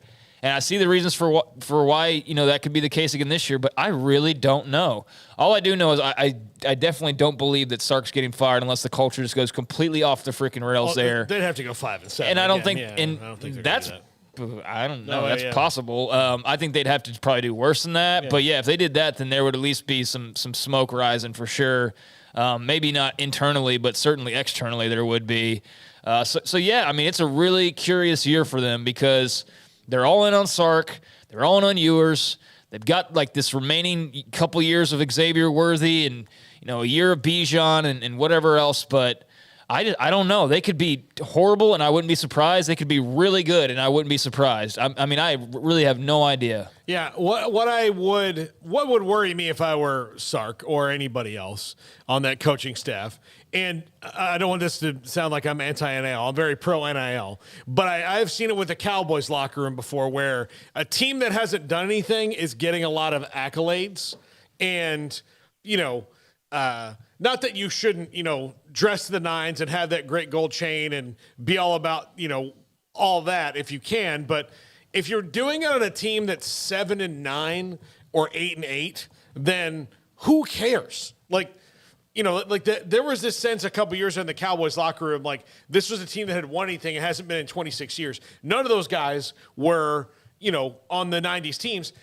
I think Texas is fighting that same sense now, where there's so much attention around them. And yeah, it's great that there's Bijan Mustardson and Quinn Ewers has all this stuff. That's great for them individually. But as a team, are they at that point where you really want all that attention on your off the field stuff when on the field hasn't been that great yet?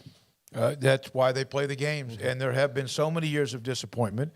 And that the fan base is fed up. And yet again, they have to be patient. And that's hard, because it's again, there's this annual, this is who we should be. Well, they've been patient. This is what we have. No, and that's what I'm saying. And then yet again, it may not be time. And we might find out pretty early because of who they play in week number 2.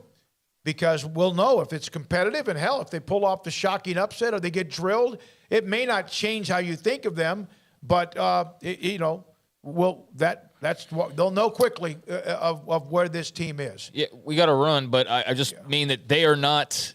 Like, I think if Oklahoma's really good, would that surprise anybody? No. If they were really bad, would that be surprising? I think it would be if they were really bad. Like, really bad, like if they went off the rails and didn't make a bowl game, that'd be shocking. Yeah, if they didn't make a bowl game. Like, if Baylor didn't make a bowl game, that would be shocking. If, I don't know, there's various scenarios. Like, there's just things that you feel pretty good about or feel strongly about, kind of the parameters of where a team lies, whether to the extreme that they're good, the extreme that they're bad, what the ceiling is and what the floor is. And with Texas, I think it's a question of, like, you know what I mean? Like, there's just no real. Yes, but is it because of the logo? Well, yeah. Well, of course it is. That's the only reason they're talking about. If you took the logo off, then we would probably look at them as, okay, it'd be nice if they got to a bowl game. Yeah. I don't know if I would with Quinn Ewers and Xavier Worthy and Bijan Robinson and, all of that. So, I mean, yeah, they're a puzzling team, and I'm curious to see what that puzzle ultimately looks like this year. That's all. I know one thing. They have been hard to choose, hard to pick, hard to predict. They have been, no question. It might be that way again for another year. Sick on 365 Radio, 365 Sports. The top 5 is next. Your porch truck baking in the heat, although it's rained a lot today. Pickup, it depends on where you live. Pickup Outfitters begging you to give it some relief. Bed cover month. At their location in Waco, Pickup Outfitters, bed cover month. Discounts up to $200, rebates of up to $200, and that's up to $400 in savings on a bed cover. You can also double your rebate on many of the covers available. For example, the Backflip MX4 normally has a 5-year rebate. Double it at Pickup Outfitters now. It's a 10-year warranty. Cover comes with a $125 rebate and a $125 discount. You can beat the heat, and you can't beat those particular prices with that. Plus, also, popular brands, X-Stang, Backflip, Retrax, Roll and Lock, Truxedo, Uncover, all with rebates, discounts, and double your warranty. Big deal. It's a great month. Pickup bed cover month at Pickup Outfitters at 220 Lake Air Drive. If it's only at Pickup Outfitters, of course, you can check them out. If you can't get there, you can go online, no matter where you live, at createacommotion.com. At Allen Samuels, our great selection of new cars and trucks come with amazing deals and competitive financing that makes you ask, why shop anywhere else? During the Labor Day sales event at Allen Samuels, purchase a new 2022 Ram 1500 Crew Cab Lone Star and receive values up to $7,000, or choose 2.9% for 72 months and get $2,500 bonus cash and no payments for 90 days. Shop with us today. Allen Samuels in Waco. Come by. Let's be friends. Baylor University is where lights shine bright. So, let there be light. Let there be roommates and teammates, scholarship and championships. Let there be fresh starts and new traditions, fast friendships and lasting impacts. Let there be laughter. Let there be joy. Let there be light. Baylor University, where lights shine bright.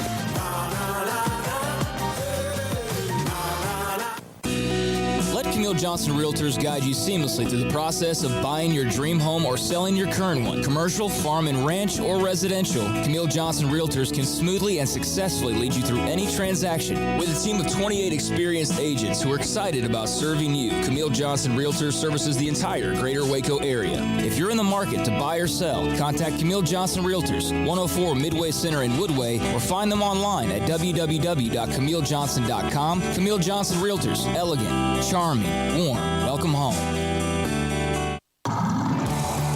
It's summertime. There's picnics, reunions, cookouts, and so much to do. And Waco Custom Marketplace on Lake Air Drive in Waco is your home for the butcher shop that can help you with beef, pork, poultry, and seafood.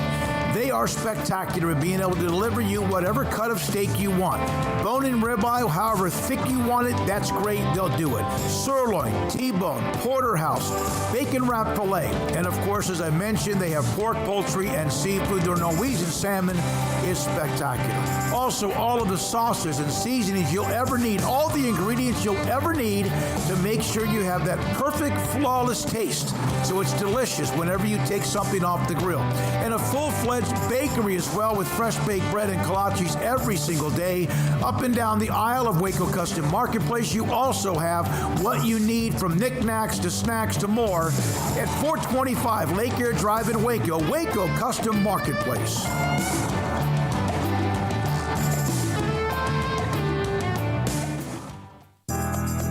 Riverbend Liquor and Wine, Lakeshore Drive, North 19th Street, right behind the bank, is a hidden gem in Waco. If you're a fan of bourbon, especially local Texas bourbons, that's where you gotta go. Balcones, TX, Devil's River, whatever it is, they've got it. Riverbend Liquor and Wine, plus the best selection of craft beers in Waco, seasonally churned out throughout the year, whether it's spring, summer, fall, or winter. Riverbend Liquor and Wine, best selection of craft beers, a speedy drive-through window, and excellent customer service. Find out more on Instagram or just go by and see them. Lakeshore Drive at North 19th Street behind the bank.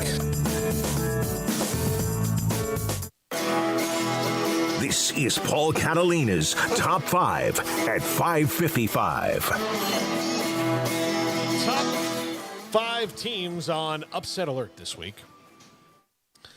And there's some really good games this week, and bangers, bangers, really good ones on this list. And yes, I'm gonna talk some smack to Garrett during this segment. I promise you that. Number 5, Utah goes into the Swamp. Now, look, I don't really think that Utah is going to lose this game, but they have to be wary of the fact that they have probably not.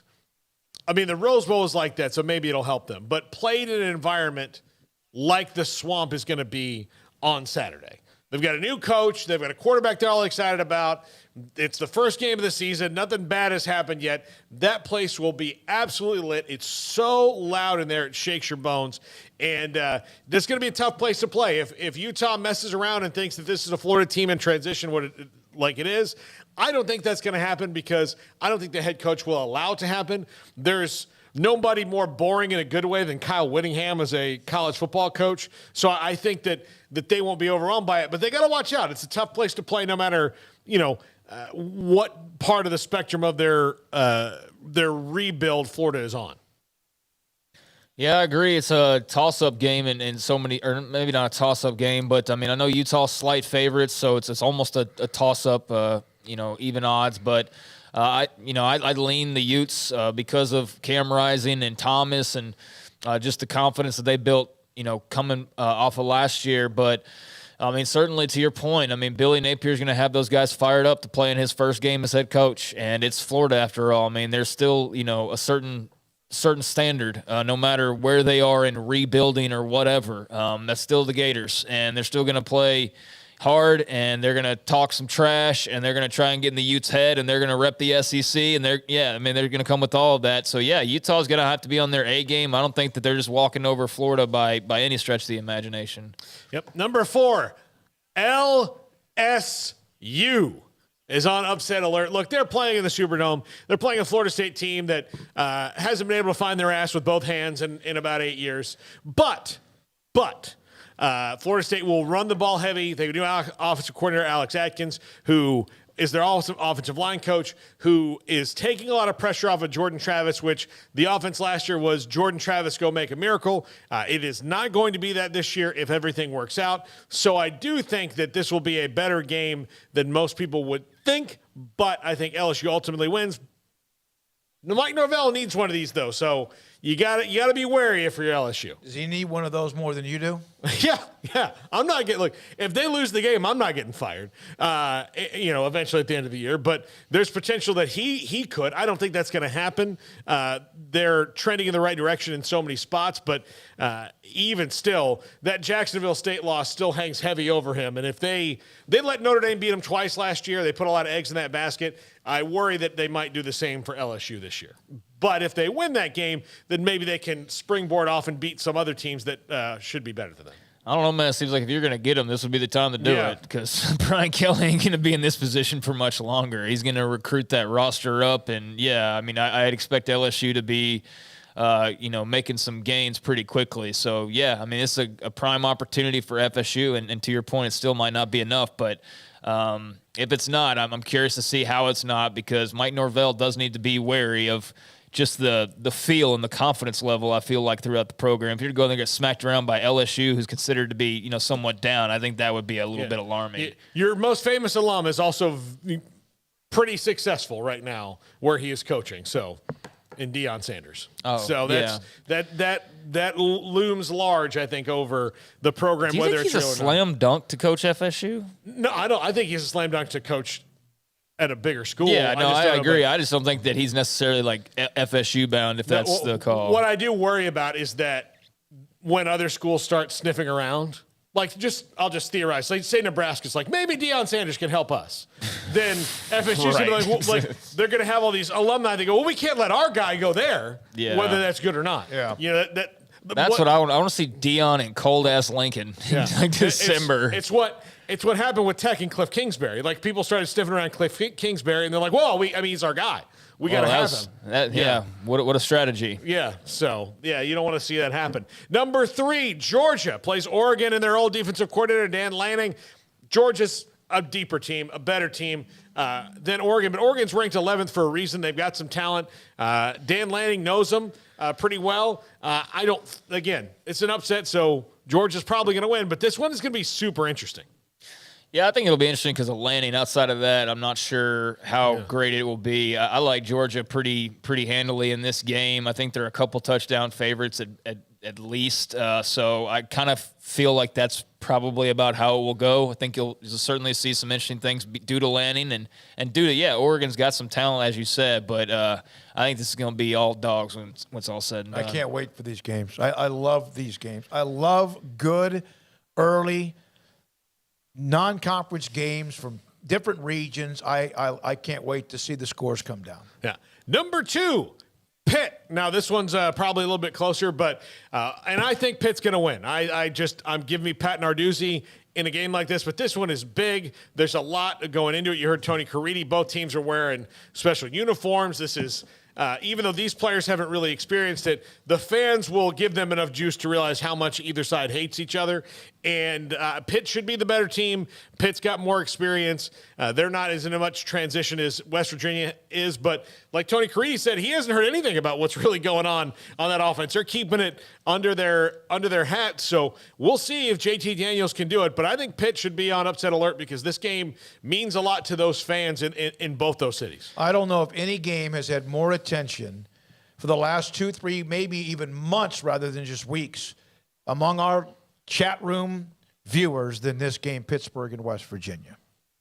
Yeah, Pitt's a slight favorite, so, if the Mountaineers were to win this game, I don't think that would be a real shocker, but it would certainly be, a really nice launching point for Neil Brown and much needed and could really ease a lot of worries down the stretch run of, oh, gosh, can you get bowl eligible and things like that if they can handle, these early games and this one in particular. That'd really set them ahead of the curve. Yeah. And number 1, Ohio State. And the only reason I put them at number 1, I think this is a team that's going to go to the national championship this year. I really do. But opening up with Notre Dame is going to be tough. That's going to be a pretty solid Notre Dame defense coached by Marcus Freeman and his staff. Notre Dame does have a new quarterback. They're happy with him, but he's going against an Ohio State team that's just a juggernaut. But it's still Ohio State and Notre Dame and the number 1 team in the country versus the number 5 team in the country. So everybody's going to take it seriously. But it wouldn't terribly shock me to see Notre Dame give them an absolute run for their money. There's also Marcus Freeman's first game as a head coach against his alma mater. I mean, there's a lot of that going on there. Which of those 5 games can you think could get out of hand? This one. This one could teeter on a lot of, it could live on a lot of levels. It could be the greatest game we've seen, or it could be Ohio State going, look, go to bed. Just go to bed.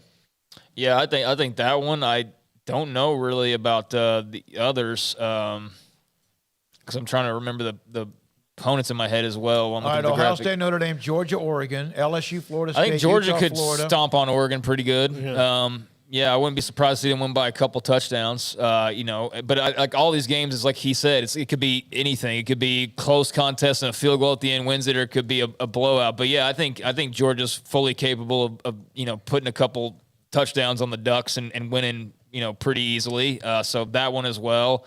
I don't know about Utah and Florida being like a blowout. That would be kind of surprising. I think that'd be if Utah could pull that off. Like, oh my gosh, then I think that it's not the greatest Florida team ever, but I think that would really be a big statement to beat an SEC logo team right out of the gate. So, yeah, I mean, it'll be fascinating. But yeah, I guess I go Ohio State, Notre Dame, or Georgia, Oregon. Laptop is closed. That's what they say in the chat room. It must be time to say goodbye. Garrett Ross, Jacob Wilson, earlier today. Was it Emory inside the studio? No, he has class. Jack McKenzie was here for a little bit as well for Craig Smoak and Paul Catalina. Craig, glad you're back. And the Dragon returned to the studio, back at it tomorrow. I'm David Smoak. Thank you, all of you, the sponsors, all of them. Sikkim 365 Radio and 365 Sports. Good night.